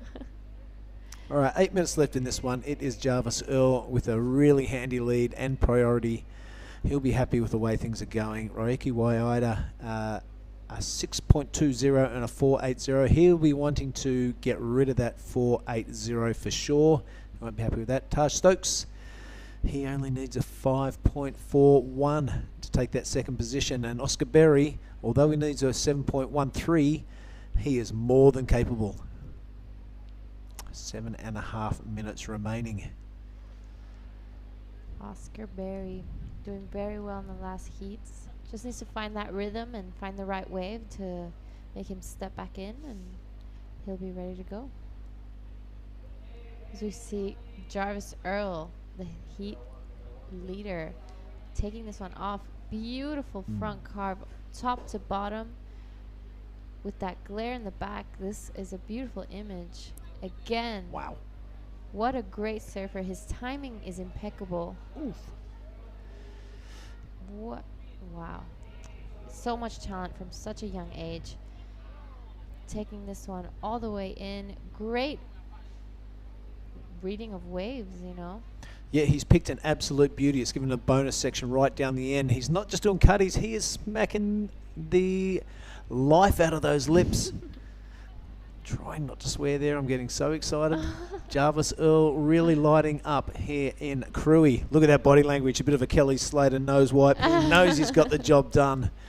Wowee. He really must be feeling really good after that one. impressive stuff. I'm loving it. Here we have the heat replay. Wow, such a great wave from our surfer in red. Yeah, really precise moves, aren't they, Jada? Really Yeah. slicing the lip, no awkward parts, no downtime, and no wobbling in between maneuvers. Judges love that sort of stuff.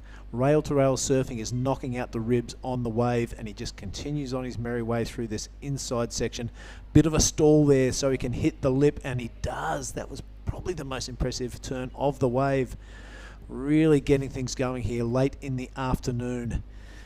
Pesisir Barat in the region of Lampung has never looked so good, with Jarvis Earl going bananas here in heat number 1 of the round of 16. We've got 3 more heats to go, then we'll most likely knock it on the head.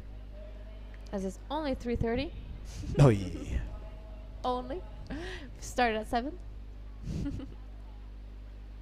Well, we've got a fair way through that men's draw.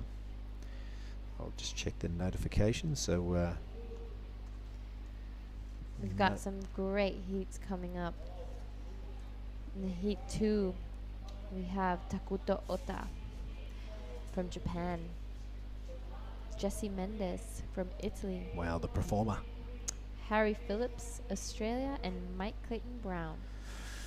Mike Clayton Brown, I think we've seen him 3 times today. Maybe we saw him once yesterday and twice today, but nevertheless, he's done a hell of a lot of paddling and a whole lot of surfing, and so is this dude, Taj Stokes. Good looking first turn. Really vertical, brings it down without any problems. So with the second turn, spies a bit of a crumbling lip here, and that wind change has really opened up a few more sections where you can hit the whitewater, and is really taking advantage of it now. This is Taj Stokes. running through the inside section, starting to line up. This wave showing different faces during the day, and you have to adapt and you have to overcome, and you have to give yourself a big round of applause like Taj does there. Awesome. Great to see the guys feeling it.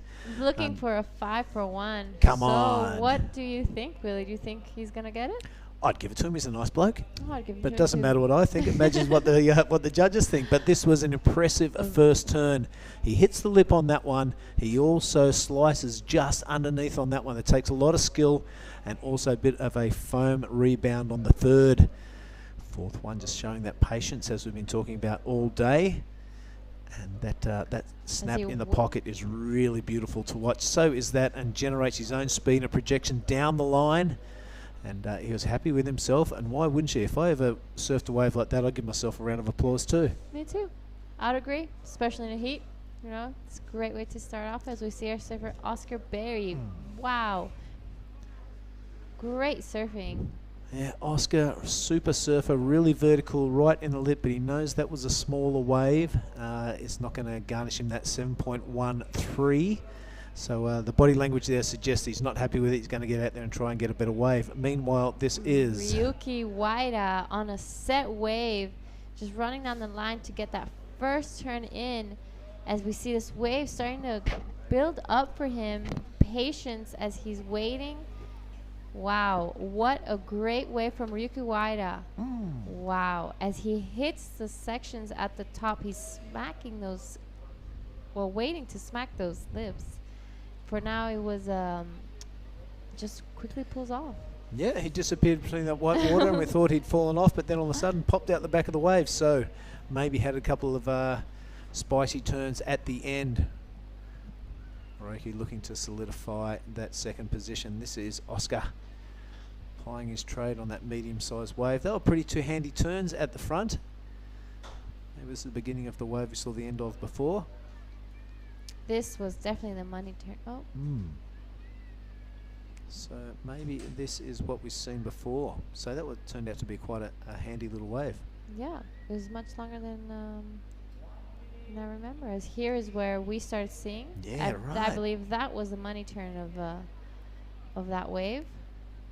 Great surfing from Oscar Berry. As here we see Ryuki's Waida's replay again as he goes down the line to set up for this first turn. As he tries not to mess around in between turns, straight to the next, and is patient and waiting. I don't think this wave was exactly what he was expecting it to be, but this is where it really picks up. As he finishes off, disappears behind the whitewash, and we see him pop out the back. Awesome. All right, I'm anxious to see where those scores fall. Jarvis is not going to hang around to see what the judges think. He's going to get busy, and that's a good tactic to employ. Bit of a wobbly turn, but there is only 55 seconds left. Doing a bit of a wheelie, looking out the back. How casual would you like to be? I'll just do a wheelie and make sure these sections line up. So a bit of a victory lap for our surfer in red. He's got the job done. He knows it. And another impressive performance by Jarvis Earl. Great heat with an 8.33 and a 7.93 from Jarvis Earl. Yep. Waiting for the last scores of Ryuki Waida. Wait, it's not over yet. It's not over till it's over. That's right. Right. A little bunny hop there. So Roki kind of knowing the score. Taj Stokes getting a 6.7 on that last wave. That's right. Definitely. That has put him into second place. I'm pretty sure that will be the result of heat number 1.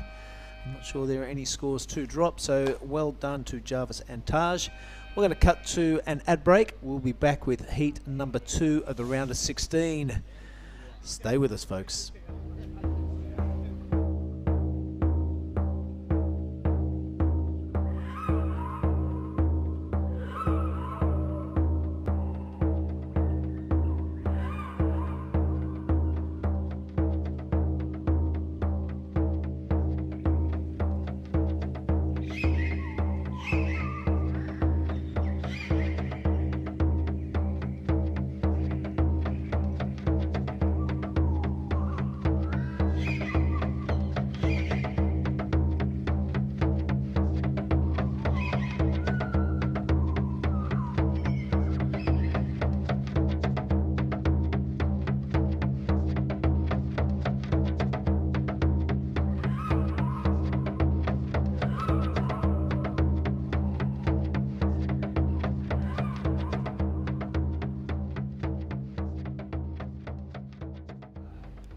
And we are back. The drums are sounding outside, and next to me now is Mark Clift in the hot seat. Welcome back, mate. Stoked to be here, buddy. What a great afternoon it is now, and I'll tell you what, in the glare, I don't know how the judges are picking colours out. They're probably more going off styles. And speaking of style, that Java Searle, my Wow. God. Continues to impress, doesn't he? What an amazing young Gromman. Just does not miss a beat when he gets a wave. From turn to turn, it's just got quality written all over it and never stumbles. There's a real lot to like about that kid. I think he's got a huge future, buddy. For sure. Let's have a look at this heat. The skill and the performance is going through the roof. Java Searle with a 16.26 heat total of that last heat. And Taj Stokes just in second place with a 12.30 heat total. Commiserations to Ryuki. He is out, but a pretty good campaign. So this heat we have Takuto Ota out of Japan in red, Jesse Mendez from representing Italy these days in blue, Harry Phillips representing Lavina, home state out the road where we're at. Yeah, go on you, Harry. And same with Mike Clayton Brown, also out of Lavina. Both Aussies, both out of Lavina. Let's do this. Both being caddied by boys out of Lavina. So yeah, we've got four Lavina boys in the lineup.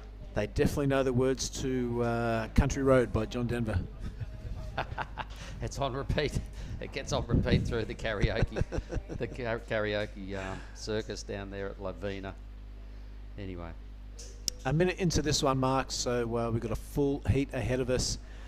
Jesse Mendez, the performer, through this whole contest. See if he can go along his merry way in this heat, number 2 of the round of 16. This looks like Mike Clayton Brown straight up into the afternoon glare, slicing the top off a couple of this left-hander.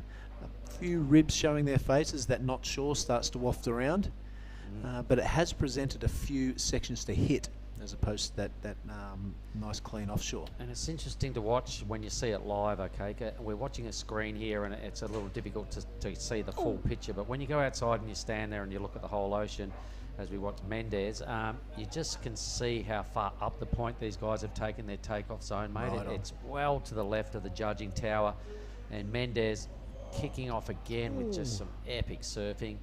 Off the CT, onto a QS 5000, so there's no nerves for Jesse, and he surfs that way just like a seasoned campaigner.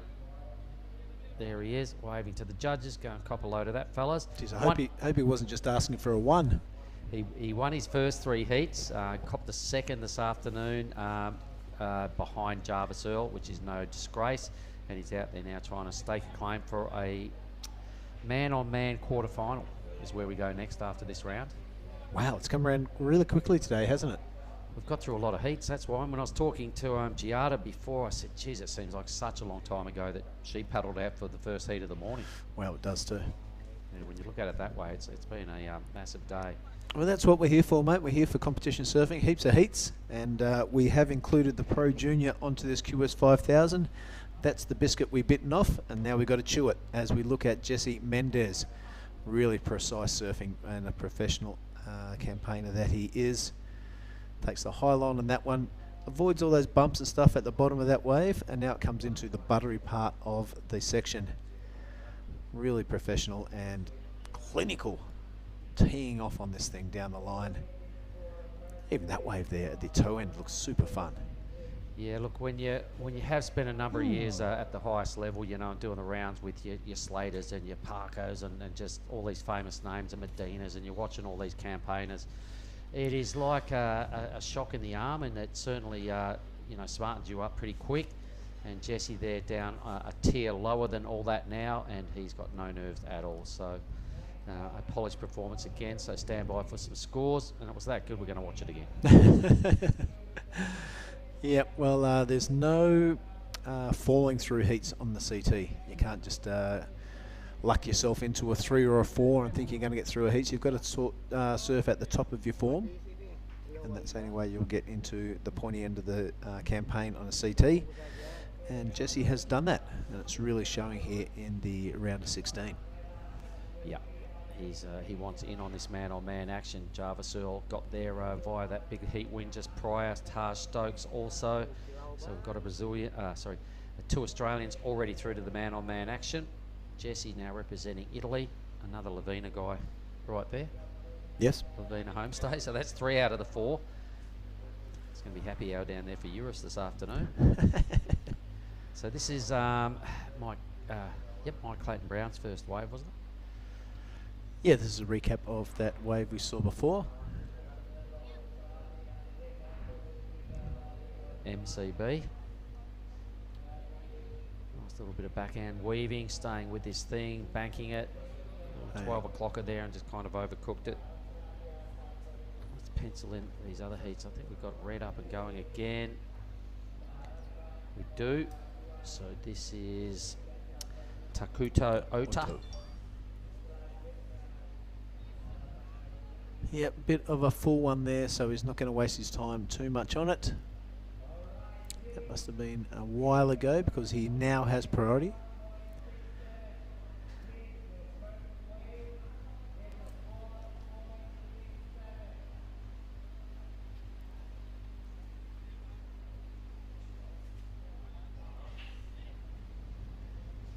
So we'll just wait for those scores to drop, especially the one from Jay Mendez.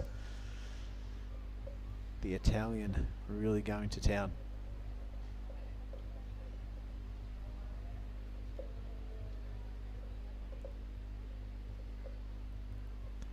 It's fantastic to have people like Jesse Mendez in this contest that really open your eyes to the level of competition that you have to achieve to even have a sniff at the CT, to get on that challenges and then go on to the CT. This is kind of the base level. And the composure when you surf your heats and the way he's carried himself around the homestay. He gets up early, comes down, checks the surf, has dinner, drinks a lot of water, hasn't tacked onto the bar side of life down there at this stage. He might be saving that for the celebrations on the finals day. So he's had his focus, is well set. He knows why he's here. From G-Land, watching his wife there, Tatiana, competing. Thought, well, I want in on some contest surfing. On a prime left-hander after watching all the craziness that went on at G-Land, and here he is, winning his way through and potentially looking at a spot in the man-on-man quarterfinals.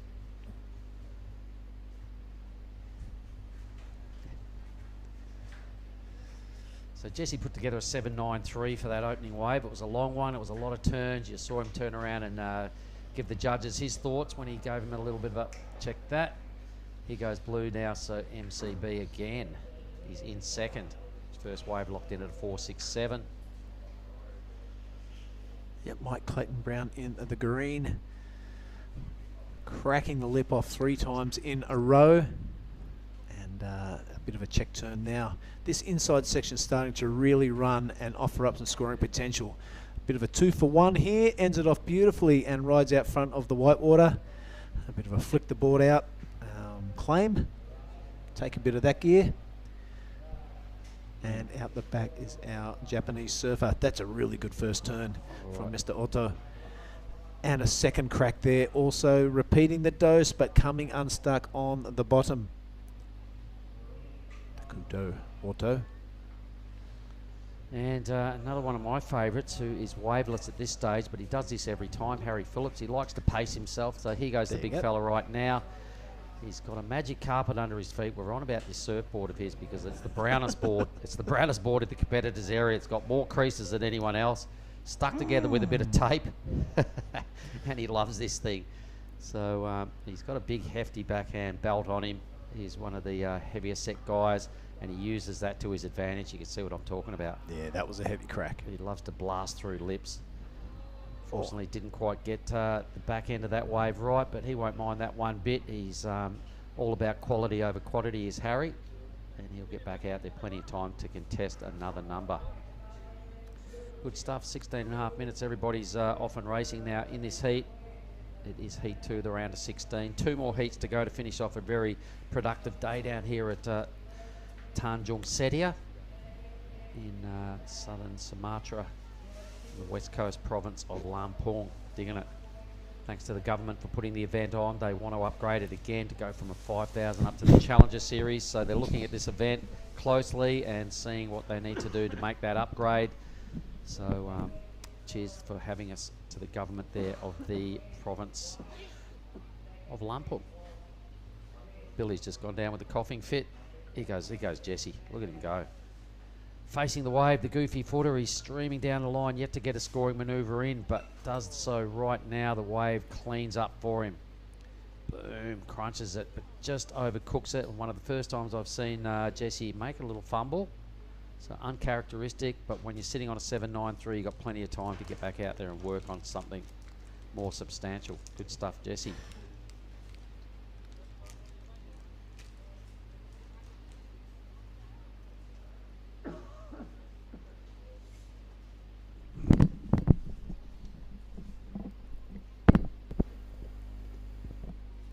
You back? I'm back. Sorry about that. I was just choked on my water. Well, you're not used to drinking water. That's the problem, Billy. No, it's not bubbly and it's not amber. So you can see the problem. Coconut this afternoon coming your way, mate. Don't worry. All right. So no priority at this point. Nobody is back on the peak. So that's a pretty important part of the deal. So let's see who regains top priority up the point. The boys are taking off a long way south of the judging tower at the moment, so this lower tide's doing the break favours. It's definitely starting to just produce more often up there, so this is really good. And what a great decision to push through to these 4 heats as well and keep us well ahead of the curve on the format side of life, Billy. And tomorrow we have no input as to what's going on, but we do have 2 divisions that are untouched at this stage, so I'm thinking tomorrow could be junior day down here at the point. Yep, let's hope so. Grom morning. Junior Fest. men's, junior women's. We just have to try and keep Mark Clift out of the commentary booth when Rajo barrels surfing, so he doesn't get too carried away. No, I'm getting Rajo in here. Win, lose or draw. I've already told him I'm going to ask him some questions, and I'll get to a real funny one in a moment if we get a break here. But there was a time when I was surfing last year at Super Suck with Ra, and Rajo is a barrel genius. We're talking Rajo barrel from Lakey Peak here. An absolute genius in threading barrels. He goes out there and he gets this pretty long, like a 7-second tube this day, first wave out halfway out at Super Suck. I'm on the beach watching. And that night I said, so Rajo, did you get any good barrels today? And he said, nah. And I said, well, what about that 7-second thing this morning? He goes, that wasn't a barrel, that was a tube. And I said, well, excuse me, what's the difference between a tube and a barrel? He said, well, tube is when you get a long drainer and you've got a weave and it's tight and it's long. I said, that's a tube. A barrel is when you stand tall and your arms are out wide like that. He said, that's a barrel. Oh, wow. I said, oh, right, you just enlightened me forever on the difference between a tube and a barrel. We'll interview Rajo Barrel a little later on tomorrow morning, but I think we have an interview coming through now from Oni with the winner of the last heat. Okay, we got the winner of last heat. We got Pesisir. How you doing, mate? Yeah, I'm good. I was stoked to get a few good waves in the last heat and get the win. Stoked. I love this guy surfing, man. So, what's your strategy? What's your plan to get a score like that?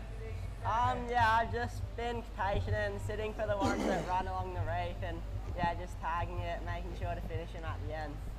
Okay, we're looking forward to see you surf a next heat again. So good luck. Thank you.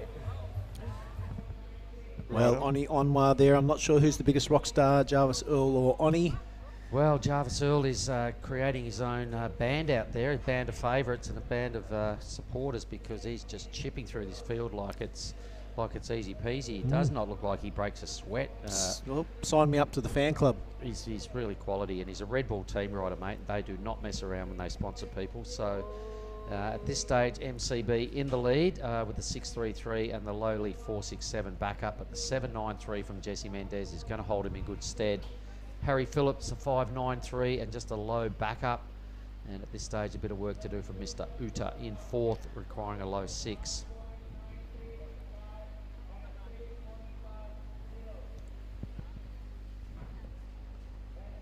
So how's Jarvis, coached by Louis Egan? Hey? By Large himself. Yeah. Yep. He's coached a few people, Luke Egan, and none lesser profile than Courtney Connolly. All right.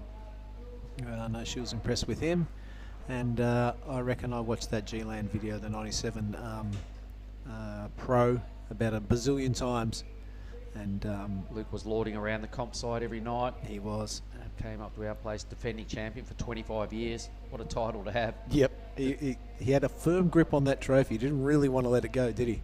I think he was about to choke out Jack Robinson when he took that thing off him. But you just about drove him into the concrete anyway down there at the after party. Oh, I did. MCB now, wave number 3 or 4, I think it is. Wave number 3 for Mike.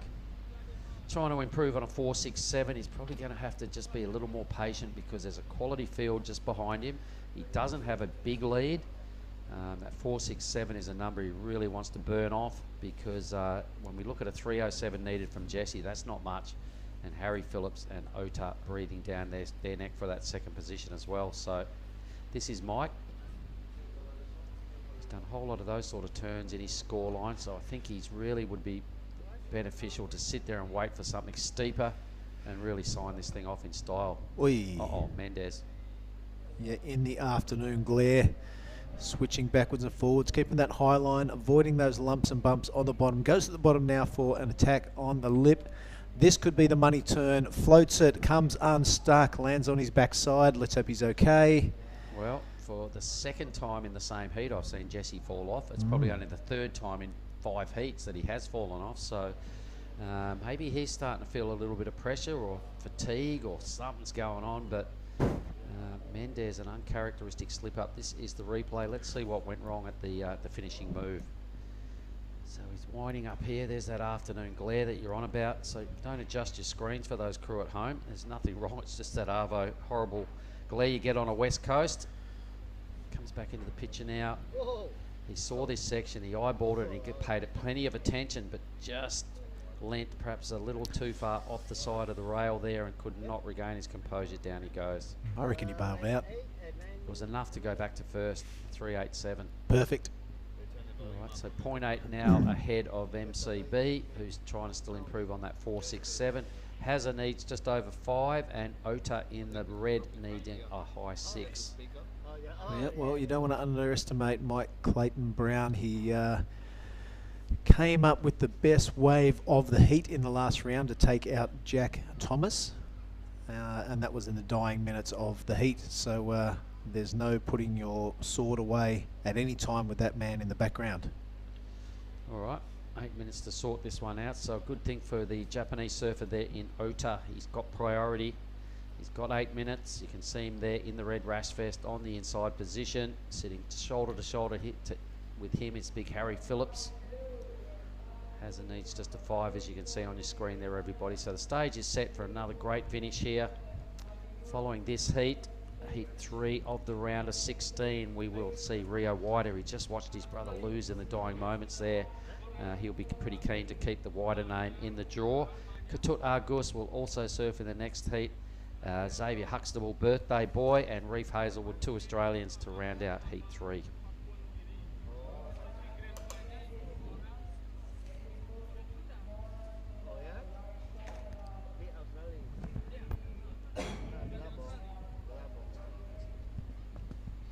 I was super impressed with Leo Cassel in his last heat.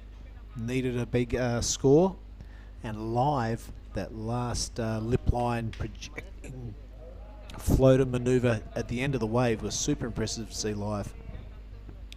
Yep, so he will feature in, we'll check the 4th one. Yep, do you want to tell us who else is in that heat? No, I can't read your writing. That's because I never did any good in English. Billy Stairman will take on Solly Bailey, Leo Castle, and Samson Corder to round out the day. That'll be heat 4 coming up in about 40 minutes. That'll be a ripper. So Mendez on his keeping his winning streak alive. This is heat 5 for Jesse. So chipping away. He's got 1 foot in the man-on-man stuff in red now. Ota, he's waited a long time for this wave, the Japanese surfer. Let's see what he can do with this section. He gets up there and gives it a healthy belt, and you've got to at this level. Can he do it a second time? Has to just sort of push the board out onto the face a little more. Second manoeuvre now, just sticking with this thing, hoping for an inside track. Yeah, he will have to stick with it at the 6-minute mark. Nope, he doesn't. Doesn't show the patience, and thinks he can get out there and get another wave amongst this throng. So quick up and down there for Harry as well. He decides same. Might as well get out there and utilise it back 5.5 minutes a little better. So some throwaway scores from Ota and Phillips, which is unfortunate when you're sitting in 3rd and 4th. Geez, Harry needs only a 5.08, so he caught a wave that I didn't see what he did at the start. Look at these 3 groms down here. Oh, yeah. I wonder if they're going to chuck the shuckers. How Or are just you, point boys? at it and go, what's They're this like, thing coming towards us? Quick, get out of calm. here. Something's about to attack me. Out they go. Hell, what is the biggest mosquito I've ever seen? And they're off. It spooked them. That's hilarious. Awesome work, Ryan. That's great. That was pretty funny. This little girl, she doesn't go on. Nope. Yeah, Bit no, spooked she's again. out of there as well. She's like, Dad, what's this? Mum's not sure either. Jeez. Oh my God, technology. We are tucked away down here in South Sumatra, mate. So the locals, they're seeing all sorts of craziness down here out of the bullays this week. Yep. Ryan playing tricks with the young groms. Under 5 minutes now, under 5 minutes, and it is Jesse Mendes in the lead with second priority. Not far behind him, Mike Clayton Brown, only needing a 5.48, so just under a good score to progress. And this Harry looks like Harry on the old Brown Beauty. Cracking turn to start off with. Switch to the drone angle, not bad. Bit of a float section there, a little bit of a wobble on the top. Makes up for it on that one though. That was a beautiful turn, really vertical and into the lip section. Is he going to stick with it? Show some patience. Nope, he's out of there. 4 minutes, hedging his bet so he can paddle back out and do better than that. Chasing the 5.08, it took him a little while to really hit his stride on this wave, so I'm sure we'll see the camera angle that the judges get right on cue. Here we go, thanks boys. So not bad to kick things off, but just a little stagger coming out of the move. A little better there, but not convincingly A-grade sort of stuff. This was a good one. That's what he does really well. An upside down belt from Harry on the Brown Beauty, as you were suggesting. Oldest board on the point. I'm sure there's some grommets down there, some local kids that have probably got a newer board than Harry. But he's paddling back out. There he is. Well done, Harry's boy. 5.08, does he get it? Where is he? Still score yet to come. Yep, yet to drop. Mendes last wave, a 3.87, just enough to overtake MCB, but it's pretty close. Ota, last wave, a 5.4, not enough to get him to the lead, but up into third position with a score to come from Phillips. Look at these sets, Mark. Sunset coming. If we get that time up on the left-hand corner, that would be sick. We will in a moment. We're probably only a couple of minutes remaining. Harry's get just about back into the lineup with a score to drop. Does he look at this wave? No. I'd take that.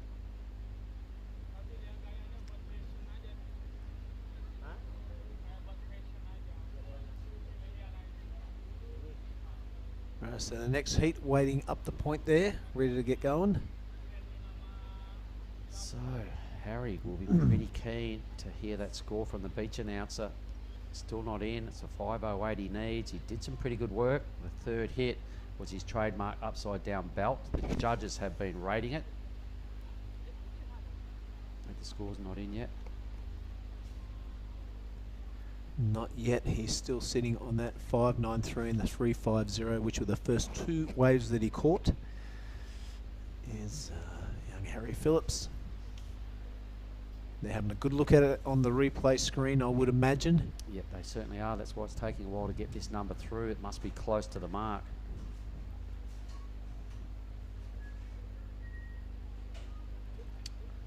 Still some debate going on in the judging tower. 90 seconds. Does Harry get through? Does he take down MCB? Well, there's 2 Lavina surf camp guys there in first and second. Harry wants to be one of them. And she's not over yet. It looks like Mike Clayton Brown with priority has put his nose up at that one. This looks like our Italian surfer Jesse Mendes, familiar style. I struggle to call him Italian. Well, that's who he's representing. I know, but years of surfing under the Brazilian banner. Some pretty good surfing once again, non-fuss sort of stuff here from Jesse. Just business as usual. It looks fantastic from this angle. That's how easy surfing can be, and how beautiful it can look as well. That's a great angle from our drone pilot. Well done, Ryan. That is super stuff. So Jesse getting a really handy wave within the last minute of this heat. Sure was. Wowee. So that'll improve his 387 guaranteed. Yeah. And extend the lead. Right behind him, MCB keeping his second placing intact. Finishing that one off, yes, no. Harry moves into Quite. second. Oh, wow, he Ladies got and it. gentlemen. 5-1-3 he got. Whoa. That has replaced his 3-5-0. He needed These scores to drop, though, however, for Mike Clayton Brown. He's got one more to go. Needs That a wave we just saw. 4-7-3. Okay, so Team Lavina 1-2-3 at this stage. Wow. So also a good score for Mendez to come through with 5 seconds remaining. The only thing I know out of this is Ota will finish last and Mendez first. Second and third. There's a bit of a arm wrestle between MCB and Harry Phillips. So we might give you a little bit of a break, Billy Hangen, and we'll be right back with Heat 3 shortly.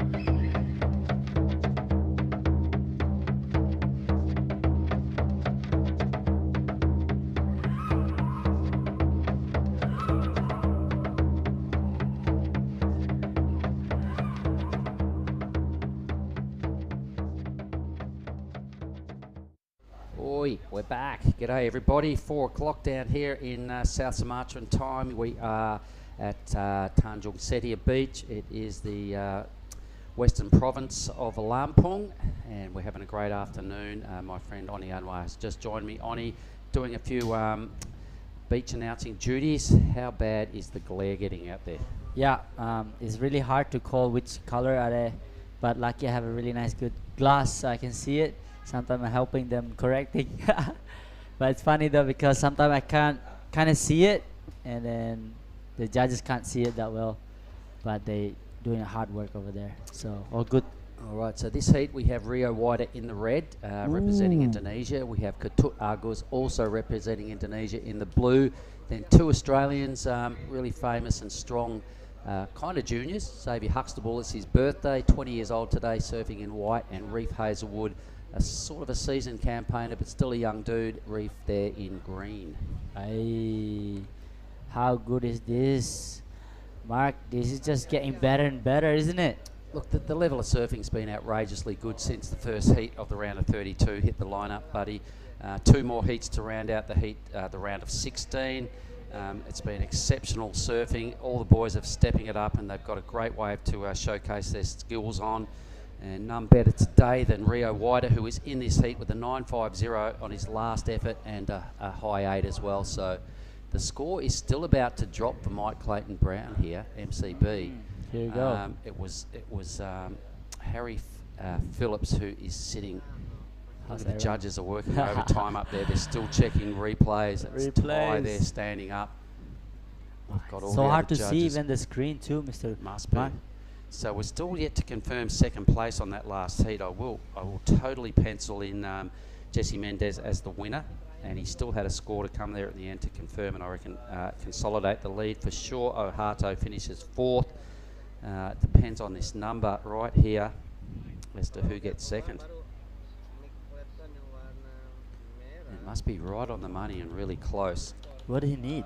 Oh, geez, I can't even remember. I think it was a 4.73 by memory. You need a 4.73, correct. And look at these numbers coming through, mate. It's right there, which is why it's taking ages. A 4.93, so he will go into second. Yep, that's Harry, I'm pretty sure, and Harry will probably cop a 3rd placing here at this stage. It hasn't been confirmed on our... Oh, he's also have a... Let's see if we can fire that up and get... Nah, I don't think it's enough. Maybe it's just under. Maybe he needed a 5. All right, so it is showing Harry Phillips finishing in second. Yeah. Big fella. This is pretty slow, this one, though. All right. I better just leave that out for the time being. Still yet to confirm that. I think he got it because I think he needed a 4.73 was the last time I glanced at the screen. Yeah. We'll make all that official in a minute. We're waiting for some action to happen in Heat 7.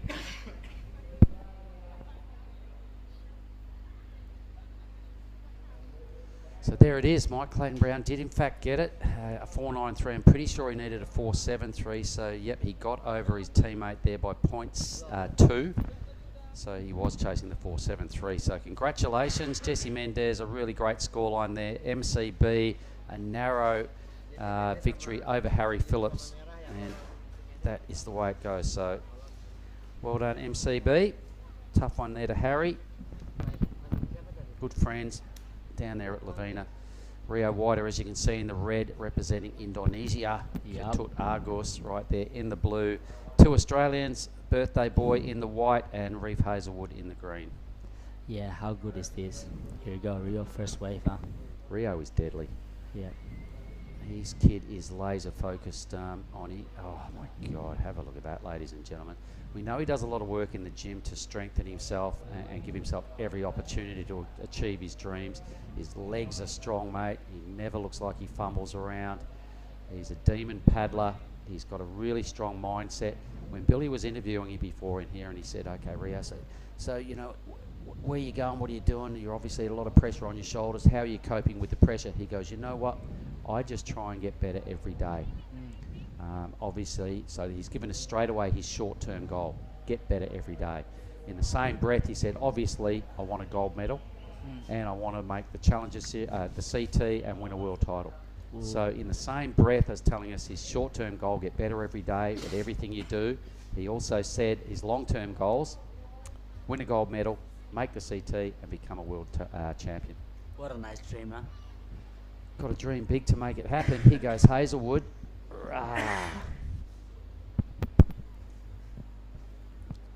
Really clean surfing, complete everything. Look how fast he's going. Look at this turn. I love how he just tile. Oh, it's like a surfing movie, like Andy Iron. I like your comparison. That was a big Andy Iron blowtail. Yeah, you know, one of those turns he does. The rest of the wave offered very little, but it didn't bother Rio. He just stuck with there, played the game, probably added another point or so to his ride. Saw this end section down the line. Boom. Looking good. Really strong start, a good polished finish, pretty lazy wave in the middle section, but a 5.5, I reckon he got 5 of those points off the first turn. Yeah. So Rio Wider carrying the weight of the nation on his shoulders. He said, he also said in that interview, the weight of the nation and stuff, and he goes, you know what, it doesn't bother me. It's all the same. If I win or if I lose stuff, he goes, it's just the same. I just move on. Yeah. And his mindset is steely strong. Yeah. He's got a fit rig. He's a great tactician when it comes to heats. Yeah. So he's ticking all the boxes to give himself every chance to become Indonesia's first full-time CT surfer. And I'm loving his stuff. Well, this is an exciting year for Rio, and following with Ketut Agus. And an exciting year for Indonesia. I think Bronson. the whole nation's sort of sensing something big happening here. You know, up with that victory in Manly, and we went to G-Land, and it took him a couple of days later. He fronts up in G-Land, beats Toledo first heat. Yeah. My God, you should have seen what was going on at the opening ceremony. Yeah. I mean, everybody wanted to pick with Rio. He was the hit. Slater was there. Everyone was there. Who did everyone want to get a photo of? Rio Wider. Yeah. It was crazy. I must admit, I got a selfie with him. Yeah. I got him over with the West Oz boys. I said, yeah, would you mind? He stood there with my tribe and my posse, and we all got a selfie with him. So full flavour of the month right now is Rio Wider. So good to watch. And right now we've got 20 minutes to go, and his first wave's a 5.5. I feel like it's a bit. I thought it's more than that, right? Well, look, the middle of that wave was just rubbish, to be honest, and he just hung in there just to get to that end section, so there was a lot of downtime, and I reckon he got 5 points on the first hit. and just a little spice at the end there. It took him a long time to get to that end section, so long as it's consistent, I reckon fair enough. It had one really big moment on that wave, and then lots of downtime, so 5-5. Considering what else has happened in the last heats, considering the surfing Jesse's done, considering other stuff we've seen, it was just a lackadaisy wave with a great start and a mini finish. I mean, like, it's kind of good that judges setting the bar down, because you know all these guys can do really good turns and everyone waves, so you don't want to just go on highest score straight away. The judges' expectations are high, and for a reason. It's a QS 5000. There's spots up for grabs. There's 8 spots in our man-on-man quarterfinals remaining. There's only 6 of those spots left. We've already confirmed, well, there's 4 of those spots left. We've already confirmed 4 of the positions into that round. So they're stingy. They're hard to impress judges, and for a reason. We've got some really good surfers here. And how's that? Rio always first go, he got the score straight away. He doesn't mess around, so now everyone's like chasing a score. Not even catch a wave, like a toot is sitting there. And Zaire Huxtable is still not catching a wave too, so the time is ticking down, and Rio just need to get a better backup for his wave. Yep, Rio will know what he needs to do, mate. He's an expert with the rash vest on. He thinks his way through every situation. Watching his brother surf that last heat, I was standing right behind him, and it's like he had the rashy on, mate. He was going through everything that was going on with his brother. He was feeling it, and a bit of mind surfing. So he was totally prepared for what he's about to do. Here he is again. Oh. Go for it. I love how he just set it up here. Boom. He's looking back like, what is there any wave at the back? Or is it set? No, I can destroy this wave. Let me destroy this wave. Look how fast he's going. Who's that? Boom. So good. Again. Whoosh. And something else to finish off here. Nice. What an insane finish. Is it over? It's not even over yet.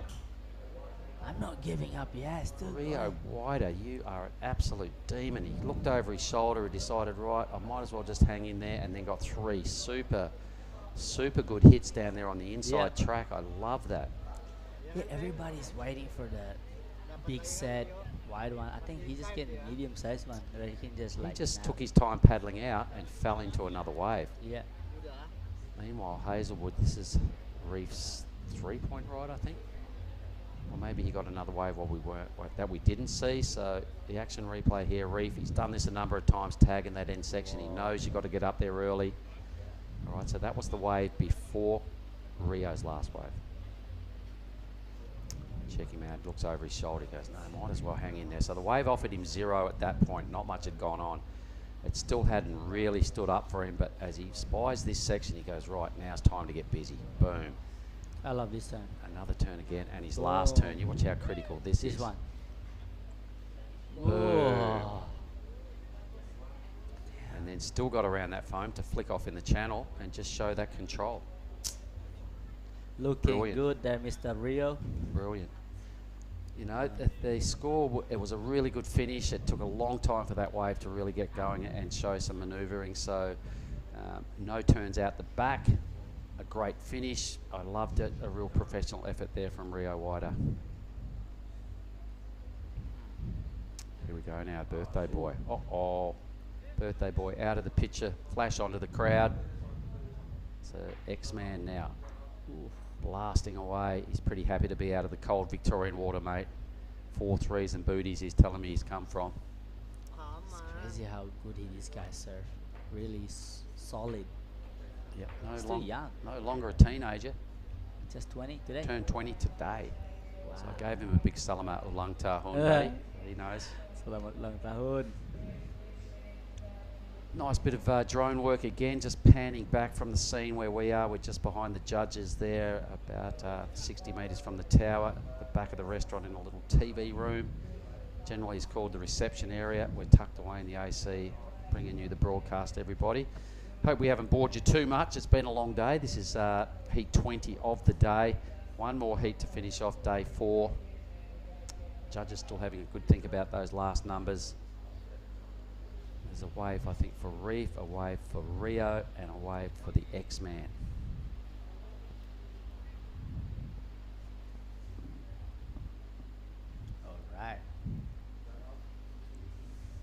scoreboard in front of us. I think there's a little bit delay. Well, the judges are obviously, they are finding it hard to watch the replays with the Arvo glare, so most numbers are taking a while to come through. Yeah. Even to deal with the glare, and as you said, to spot colours, super tough. I just spot on like how I watch the boys, the style, you know. Because I know this boy's style, so I just don't look at the color, I look at the style. Mm-hmm. Yeah, so. And at this stage, we've seen enough of everybody surfing to know who's who once they start swinging their arms, and tilting the board over and getting their manoeuvres going on. Yeah. Took me like 2 seconds, 3 seconds to figure that out. This is a great angle. Look what's coming through now, mate. It's better angle, this one. Maybe they should just call up Ryan and ask him who the colours are, you know, and stay on this angle, because this is easy. There's no glare. I know. That'll be soon. The technology is taking over. Here you go. I think So this has got to be blue, I think. So why don't you take us through your mate's wave here, buddy? Yeah, I think this is it's kind of wide up here. I think this is where he's gonna put all the scores. Wow, he's such a springy surfer.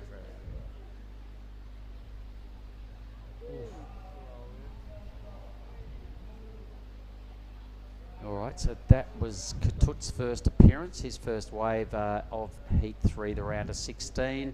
Took him a while to pick it up, waited almost half the heat. Here's the action replay. This is what the judges are seeing, which is not much wind, that glare. There was a little bit of a poo man going on there to kick things off, but a nice recovery for Katut. Started blasting as he got his opportunities down the line. Pretty tidy. Solid, I think he gets a good strong end move here. Boom. That would have looked great from the judging tower, and showing that control to ride back out in front of the whitewash. Well done. Look at that, the 767 for Rio. So those three spicy moves right down the line. Very little happened early on in that wave, if you remember, and then just blew the back out of the end section. So 767, Rio on his killing way through the draw. Has already got the two highest scores of this matchup. The X-Man with a 5.1 for Xavier. I think Reef still has a number to drop as well. No, maybe not. The 3 stands in Green's column and top priority, but we do have a number to come for Blue. Takes him all the way to second with a 5.67. Both the Indonesian surfers in first and second. You've got to be happy with that, Oni. I'm so stoked. Oh, change again. Reef did get a second wave. Yeah. There it is, the 617. So an Aussie goes back into second position. Katut Argus now needs a 351. Xavier, the birthday boy, a 408. Plenty of time. But here's the replay of Reef's wave.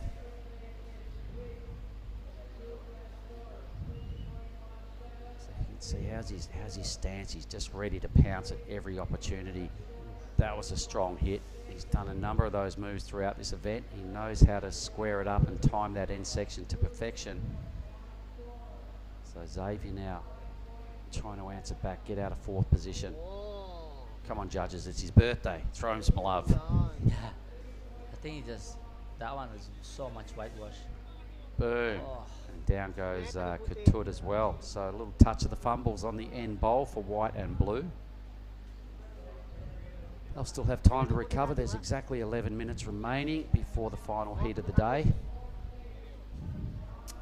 Red, so Rio wider. So his immediate, well, that's not going to do it. He now needs to improve on a 5.5, but he does have a substantial lead. Not often you see Rio go down like that. Yeah. Just having fun. He'll be relaxed. His 10.5 minutes, plenty of time to get out there and, have one more opportunity at least to burn off the 5.5. You can see Green Hazelwood sitting patiently out the back. But this is what happened with Xavier's wave. It's one of those reef huggers that kind of get a bit of chop and coming off the draining tide.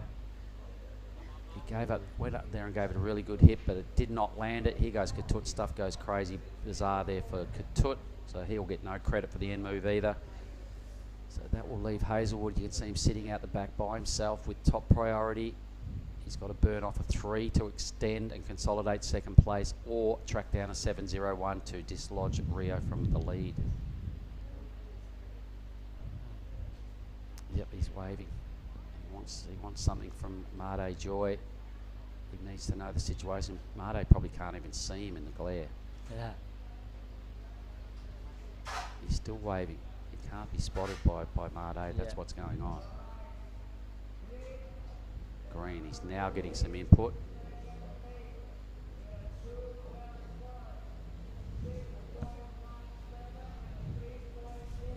I think Liv is thinking about that last wave with Petut and Setia. I don't think that those numbers will bother the leaderboard and the requirements too much. Yeah. Neither of them finished their rides. It wasn't, great surfing, so they'll both have to just regroup. They both got one decent wave each, so they've just got to hold their heads on that and go, okay. Hazelwood has a dodgy second score. That 3 is no good. Yeah. So at this stage, everybody's got eyes still on a qualifying spot here. 8.5 minutes. It's starting to get down towards crunch time. The ocean's gone a little flat. Hazelwood repositions himself.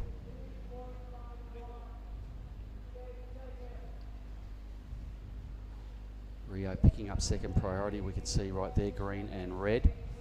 The backdrop's looking really cool. This is the beach they call Tanjung Setia, everybody. South Sumatra in the Krui province, the west coast province of Lampung. Great point break. So you see how Rio's sitting really hugs the reef, closer to the reef, because those waves are actually bowling better. If the medium sets come through. Well, he is coming in the reef more. He's a major tactician. He knows what he's doing with the rashi on. He rarely makes mistakes. His wave choice is generally spot on. He knows what to do once he stands up. So Rio, a big time performer with the rash vest on under all sorts of pressure. Went to G-Land. He beat Felipe Toledo in his very first heat, and had Toledo at a 2-0 advantage on the two matchups, and then Toledo put him out of the draw a little bit later on. So he surfed a lot of big heats. He got, I think, 5th over there in Mexico as a wild card last year. He's won in Manly. He's on a hunt. He can sniff himself a spot on the World Championship Tour. He's well positioned on the Challenger Series. Kid's got a lot of belief going on. He's also in the lead right here and potentially 1 foot in our man-on-man quarterfinals tomorrow. Yeah.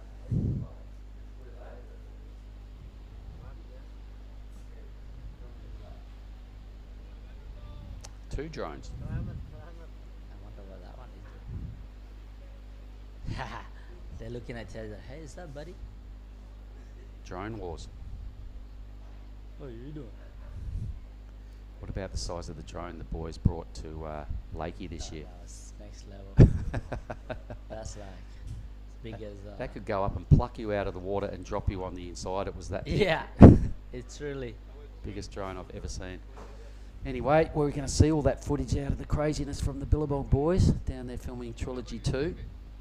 Happened earlier on this last month. Here goes Rio. Let's see if the tactic of sitting in a little pays off. He's trying to burn off a 5.5. He's off to a ripping start on wave number 4. Crunches it again in the pocket. This wave, as you were suggesting, the small and medium ones hugging the reef. Again, looks over his shoulder just to see what's going on, and does he hang in there? Nice little rebound off the wash. And at this time, it's time to flick out and see if he can utilise the back 6 minutes a little better. I'm not sure whether he does improve on the 5.5.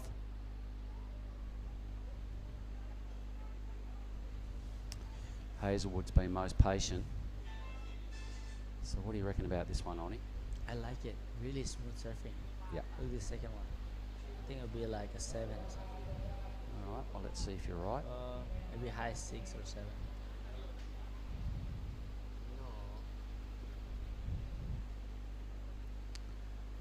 Okay, he seems to think he needs to get back out there. He wants better. Hazelwood sat there forever with priority. Look at this set rolling in. Yep. Hazelwood ready to pounce. He'll be eyeballing this wave, so he's let the first one go. Wise move. has a good look at this thing, looks down the line and says, yep, I'm all over it. So let's watch Reef Hazelwood. What? Well, he'll lose priority and probably regain it directly. No one else near him. So you'll see they take the P off. They'll probably drop it straight back in a moment. There's no one else within Krui. There he goes. Gets priority straight back. So I guess nothing lost or gained right there for Reef. Still holding the outside position with top priority. Huxtable leading a 4.08. Your boy Katut a 3.51. So he probably saw where blue was, had a look down the line and went, nah, I'd rather get priority. Flicked straight off. And just playing a smart game himself. Coached by Mark Richardson on the Goldie there out of Palm Beach. G'day, Richo. Oh, Reef. Yeah. He's my coach as well. Who? Richo. Richo. Yeah. There you go. I train with him a lot. And he was a deadly competitor, so I'm sending some props out to Richo and Bianca and their boy Ty. Good stuff you lot. Ties. I can't wait to see ties on this kind of thing. 6.37 for Rio, so he did burn off the 5.5. Well done, Oni. You were on the money there. Those first two hits, the judges liked it. You were calling high sixes. It drops right in the middle, so good work, mate. Extending the lead now, so Reef's immediate concern is either track down the 787 and win, or burn off the 3 and fend off the birthday boy and Katut for that all-important second spot. Coming down to just 3 and a bit minutes. Heat number 3, the round of 16, everybody. We have one more heat to round out a very productive 21 heat day. It is Billy Stamond, Solly Bailey, Sampi Kelta. Yep, Leo there, and also Samson Coulter. Sampi. Sampi's one of our boy from Manly, and his dad. Samson? Yeah, he actually in a movie. He's actually I know. really very famous movie. Yeah, I've seen it. Him and Benny Spence were the main grommet actors, and Simon Benny Spence Baker. here? Yeah, Benny Spence was in the event. He was tracking around with Samson, and his buddy out of Yelling Up, Jack Thomas. Yeah, he's good too. What's he need? He needs nothing. A 3.51. He's got to catch a wave first. Look at him go. Oh. Just lost priority. You're right. Yep, he'll drop out a second priority. So they haven't got the numbers right here. They're taking the priority off Huxtable.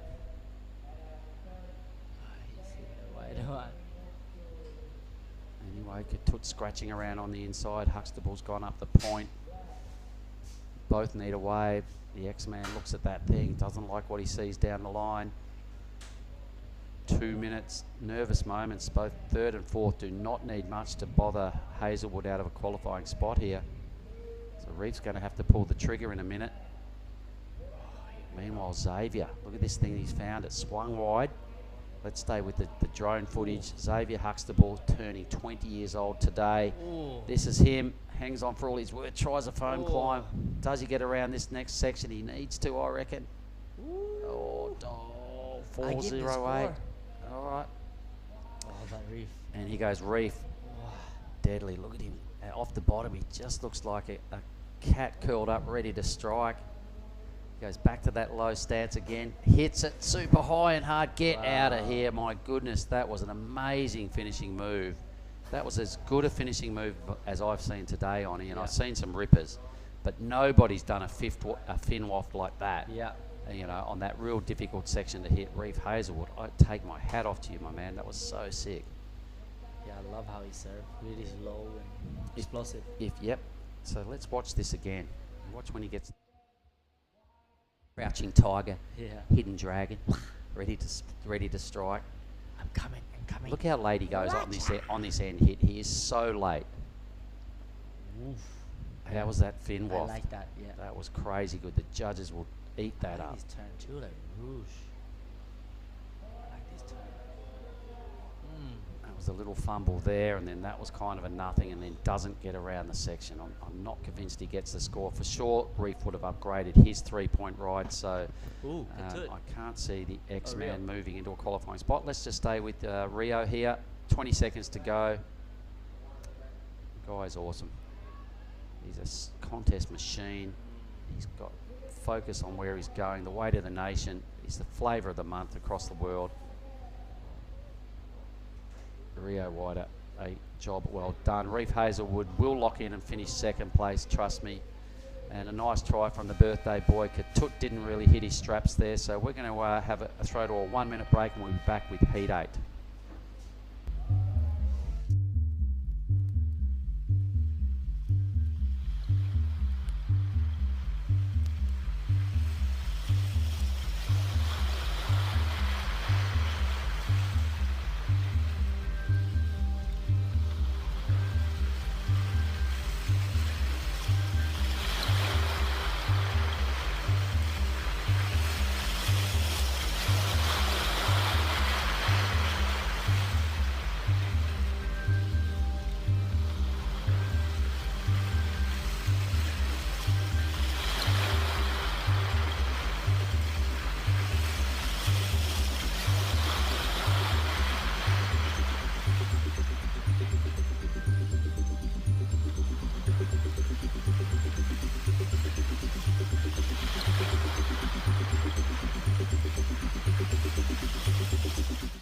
Okay, we're back again with last hit of the day.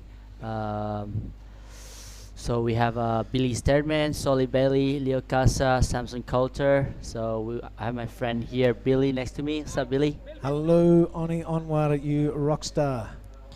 What's happening? Not much. I'm really excited to watch this heat again. As like last heat, we saw Rio just smashing it with what's his name? Riff Hazelwood. Yeah. Yes, I watched a little bit of that live, and the crowd was going bananas when Rio caught a wave. Yeah. Everybody getting onto pro surfing here down at South Sumatra. Yeah. Billy Steadman, a solid performer. He put together a really handy heat today. Sol Bailey, well, ex-CT surfer. Leo Castle, he's continued to impress through yesterday and today. The Brazilian. And Samson Coulter, always a solid performer. So a Kiwi, a couple of Australians, and a Brazilian. This is going to be a great way to round out a solid day of competition and some incredible performances. Krui Pro 2022 off to a fantastic 4 days. How amazing that. So we still have like 3 more days yet to go for this event. So we have plenty of time, and there's going to be also Pro Juniors going on right now. Yeah, I can't wait to see the young guys get out there, young guys and girls, the junior women's and the junior men's.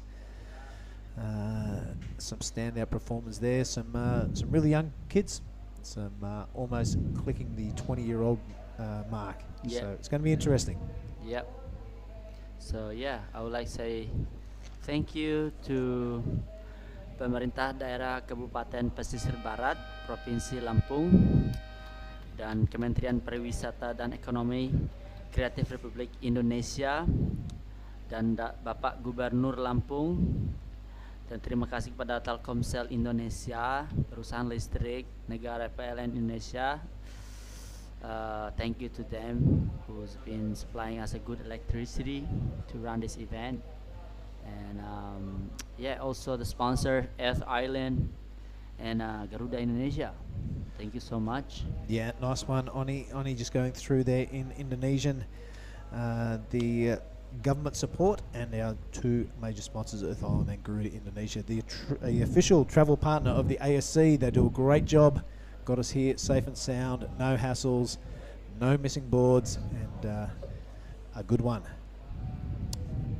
Just like heat 4. Let's switch over to the waves of Billy Steadman, Sol Bailey, Leo Castle, and Samson Coulter. He's up and riding now, Sampy. Yeah, I love how Sampy surf. These guys are all really good surfers. So yeah, my dad, family be watching now, and Solly Bailey, he's been on fire all this event, and yeah, Billy Steadman in red. Okay, we got the score's not even in yet for last wave Sampy. Yeah, just the minor 1 for that first wave of Samson, and then 1 yet to drop. So we'll see what the judges have got to say. Don't say this is his 3rd wave. This could be a replay of his 2nd. That really getting his groove going on that one. That was a nice opening turn These waves standing up a bit more with that lower tide. This is Sam Coulter going crazy. Samson on a bit of a tear today. His two good buddies have been knocked out in Ben Spence and Jack Thomas. So Samson shouldering the burden of the trio that have been hanging out all week. So nice to watch, Sampy. Let's go.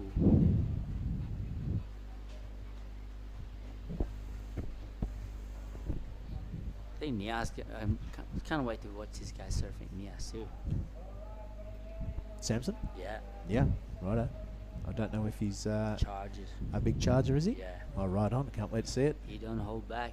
You know, he's been a good swimmer. His dad is one of Ironman, Steve Coulter. Oh, yeah, right on. Yeah. Yeah, of course. He's a very fit family. So yeah, so we got Ivy.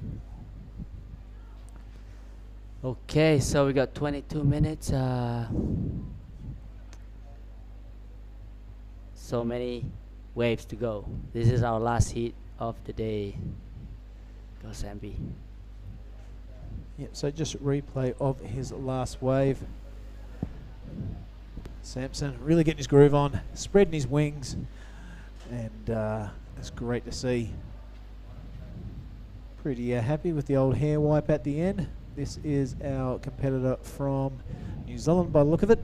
Yep. Billy Stadman, a killer backhand attack, honed on those long left-handers of New Zealand. That was a great looking turn. This is a good section to hit too. Bang! Right up, a big spray of white water out the back of that one. Can he finish it off? He rides out of that. No, that white water, that tricky section at the end has got the better of him. This is Leo Casal now, the kid from Brazil. 17 years old, folks, traveling the world by himself. You've got to admire that. He's just come over for a bit of experience and to train in perfect waves, he told us. Of course, he is from Brazil. He can't take any of those points home with him. Yep. But he can take home a heap of experience surfing against kids like Sol Bailey. That's true. This guy is dangerous. You watch his turn, it's gonna be like, oh. This is his first wave, yeah? And you're looking sharp. Oh, okay. I like Billy's wave, that's really sharp, huh? Yeah, really vertical and precise. Never looked like falling off. Let's have a look at it here. Beautiful way to open up. I think this is where we joined the action around this area when the waves started standing up. Getting busy, but real precise bottom turn to stick in that position. A nice free fall out of the lip. That was a really good carving maneuver right in the pocket. Really tight arc surfing, which is super impressive, and then smacks the lip on that third one. So one would suggest, even though he didn't finish that wave off, it's going to go way up in the scoring range. And Sol Bailey on his wave.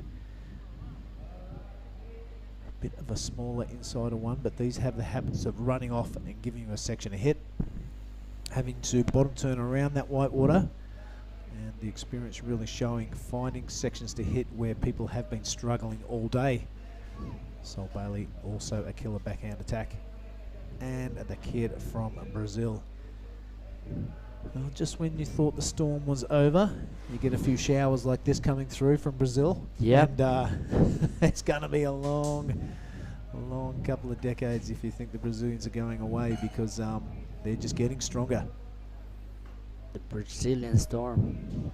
It's an interesting dynamic. The Brazilians getting stronger, and see what's going to happen to the Americans and the Australians. Will they regroup and dominate like they have in the past 30, 40 years? Yeah. It's going to be a really interesting time in pro surfing the next 10, 20 years, I reckon. It's going to be really even across the board, especially with the regional QSs happening. You're going to see a lot of people from different parts of the world make it into that Challenger Series. Yeah. And, anything is possible once you get into that Challenger Series, and hopefully we see a whole lot of countries represented on the CT, apart from, probably the big three, Australia, America, Brazil. Let's have a look at Bill here. Yeah, he got 8.33 for this wave. The Olympian. Yeah, I like it when it starts to stand up here. His approach is really good. That's a pretty good turn. You'd be happy with that. This one really turns me on. Really tight in the pocket, right near the whitewater, and that was an absolute belter as well. So, Stearman really showing the field how it's done. Imagine if he'd finished that manoeuvre, I reckon, gone up into the 9s. Yep. So there he sits at the top of the leaderboard with an 8.33. The New Zealander Solomon Coulter with a pair of 3.70 and a 2.73. And Leo and Sol just with that one solitary wave each and a bit of a minor score. We have 17 minutes and 20 remaining. Plenty of time for those two lads at the bottom to improve their situation. We know that both could do it. They've been impressing all day, all contested in fact, and they don't need much to climb up to that second position. There we go, a shake up in the leaderboard. Sol Bailey awarded a 5.83 for his second wave. I can dig it. It's getting glacier now. Here you go. What about that business right there? Let's follow this wave and get back to the leaderboard after that. This is Solomon. He's gone from first to fourth. It's like he can hear us with that body language. Look at Leo Cassell up there now, a 5.50 and a 3.50 has put him into first place. Billy, just with that one wave, he'll be feeling pretty confident, and he won't need to do much, a 0.67 in fact, just to get to that first position. Sol Bailey, he doesn't need much either, 2.51 to take that position off Billy, and Solomon, a little bit of work to do, a 4.64 to take that second position, but look at it. 16 and 15 left on the clock. It's been a great day.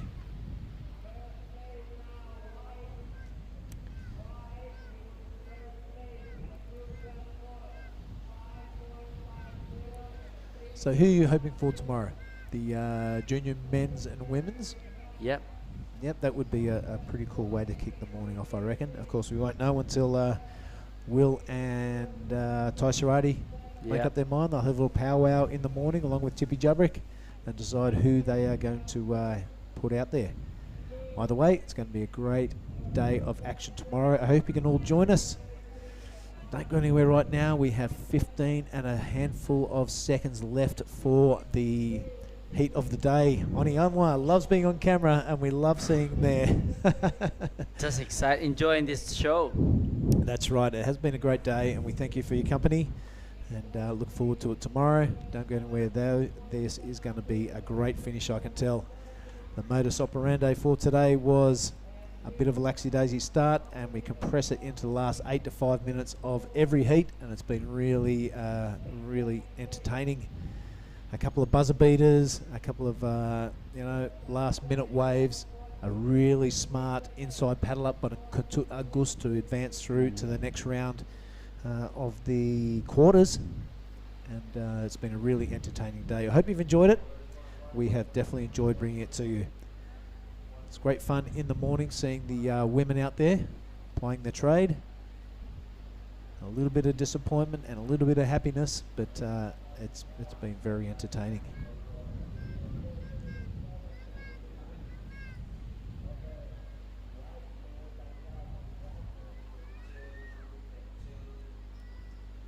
Right, that glare really playing havoc with the judges, I imagine.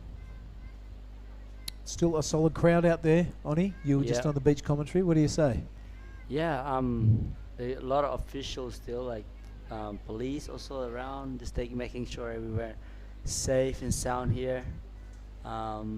Still a lot of local people coming around. It's Monday here. Here we go. Monday here, and here goes Leo Cassell, the current heat leader. He's got a 5.50. He'll be looking to get rid of that 3.50. He won't do it with that wave, but he will give up priority to Sol Bailey. Sol Bailey, he's going to cash it in also. Now surfer in blue. Likes the look of this wave. Bit of a check. Cuddy, a rebound off the lip/foam. Sticking this wave by the looks of it, and it looks like it's going to stand up just like his last one. Starting to get the groove going now, getting into the flow of things. Tell by that body language he's happy with it. Can he ride out of that? Hanging away his tippy toes? Not quite. And Billy out the back. Everyone's catching our wave now. Everyone's kicking a goal. That was a nice little section. He split the difference between the two breaking lips. I really like that. He's got his eye in and he's got a tail up. Really hit the lip that time, Monty. What do you think?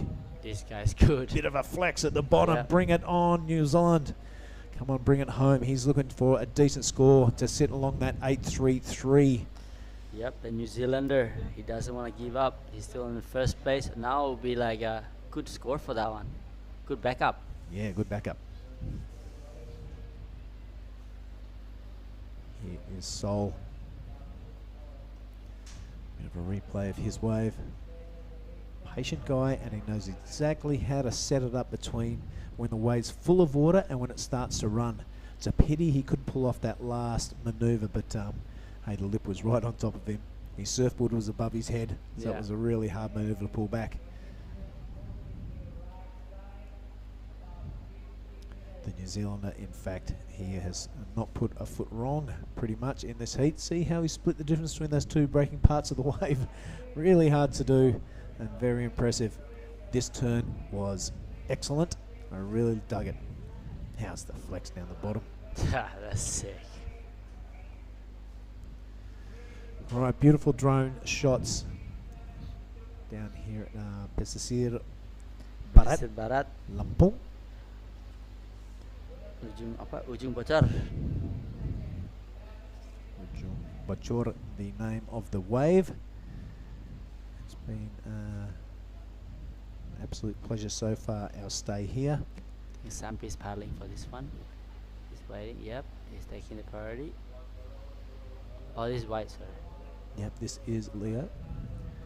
Yep, he is taking that priority. That's a good looking cutback. That's a really good angle from the top here. I really dig it. Has the white bottom turn around that white water. You see how that allows him to snap into the pocket. Really smart surfing by the Brazilian. Finds that pocket again.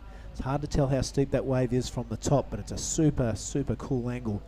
Starting to break now, and that is about the third kind of cool looking turn of that wave. We'll see how that fits in for Leo.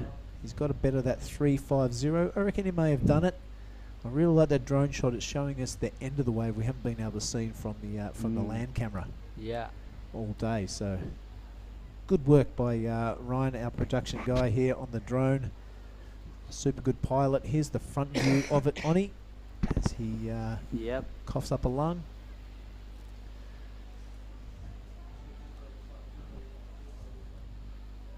Now a little stumble on the bottom turn there, but nothing too major.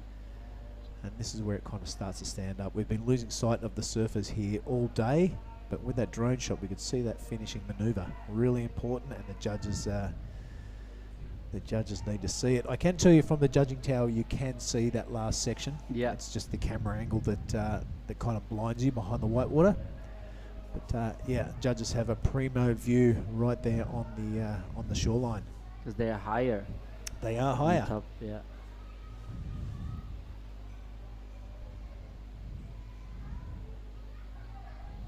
All right, let's have a look at that leaderboard with 9.5 minutes remaining. It is the New Zealand in front with an 8.33 and the backup 3.20. He'll be looking to get rid of that, and he just has a 6.70 for Billy's last wave. So a heat total of 15.03, quite strong. I reckon once you get around that 16 mark, you're pretty safe to take the heat out. Solomon Coulter has a 6.63. He'll be happy with that, but he'll be looking to get rid of that 3.70. Leo and Sol, they don't need much to advance. A 4.88 for Leo and Solly, a 4.55. People with that caliber of surfing under their belt are very dangerous to have behind you, so Solomon won't be sitting pretty at the moment. He'll be looking to better his situation by getting rid of that 3.70. 8 minutes 40 seconds left. It is Solomon sitting out there with priority. Run me through your highlights of today, Mister. My highlights watching Rio smashing everyone. I love to hear that. Yeah. Also that Jarvis Earl. Yep, some super surfing.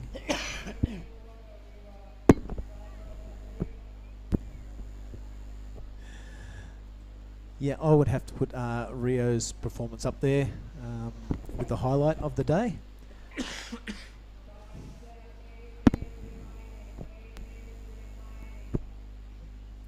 And also, it's great to see the girls in the water this morning.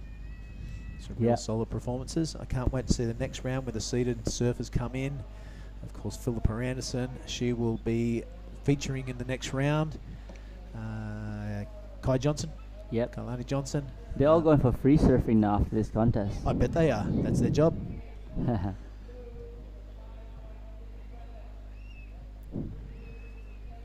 yeah, that will be a highlight whenever the girls hit the water again. We are speculating, we're just guessing that the grommets will be in the water tomorrow. Depends how much the swell drops off and how perfect it's looking. Of course, we want to have finals day. We want to have all those divisions have the finals on the wide day. Oni's going to dress up in his best batik shirt for finals day. And maybe some long pants. Do you own any long pants? I have actually. Oh, wow. I brought my long pants. Prepared.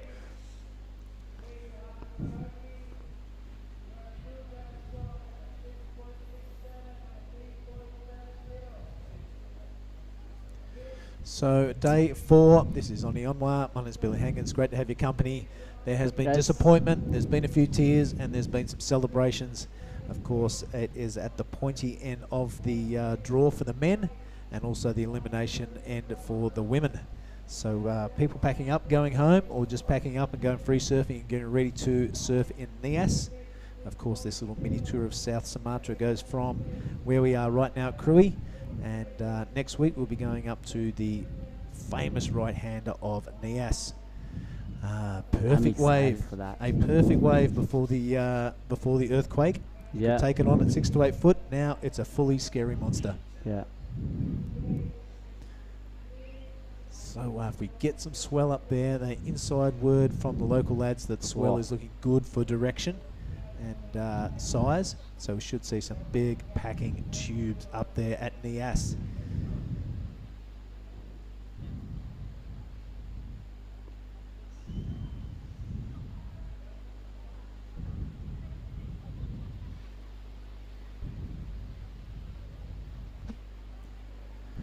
This is Solomon. He has priority and looks like, nope, he's pulled back just in time. I'm sure the priority judge will not punish him for that. You've got to be able to look over the shoulder of the wave and have a look. Didn't quite kick his feet. That's kind of an indication. Kind of. Billy Steadman picks up second priority. Just ticking down to the final 5 minutes of the day.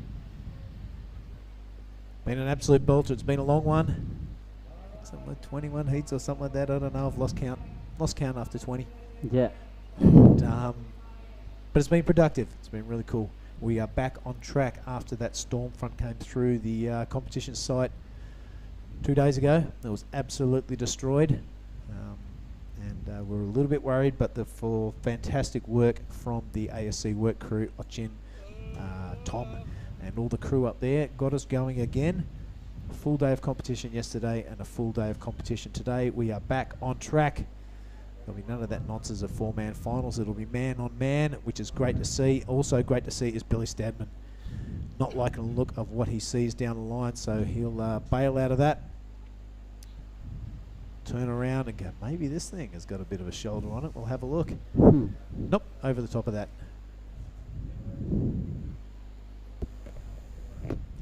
Right, 4 minutes remaining, and this looks like the Brazilian now. Under priority, can't quite get around that section, so why not have a dig? He doesn't have a priority listing at the moment. So Leo, an impressive young man, well spoken, and very independent for 17 years old.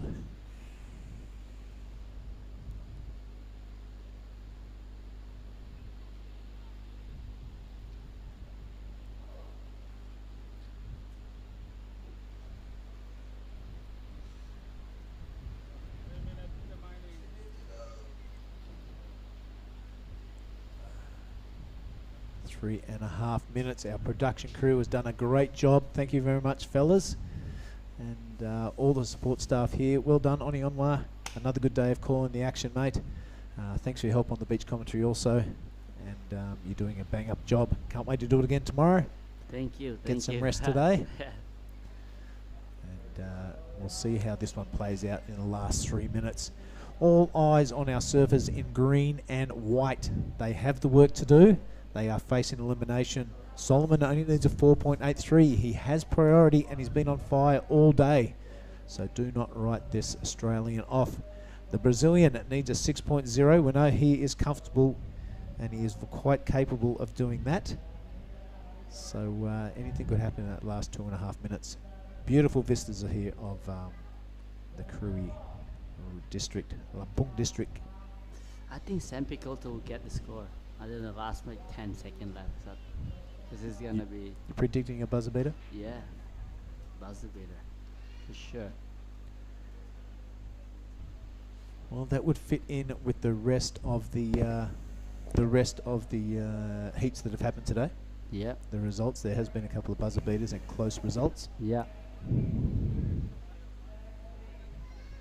Some guy didn't catch any wave at all. One guy just like paddle out, sit there waiting for priority. Oh yeah.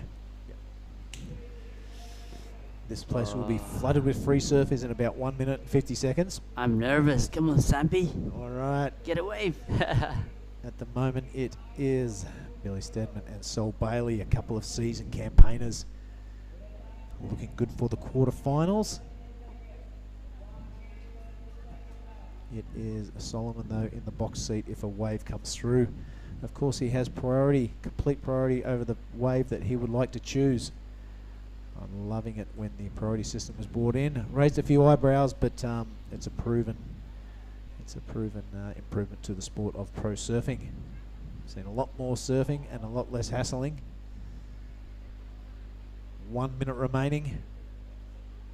Of course, that tension building in every heat of today.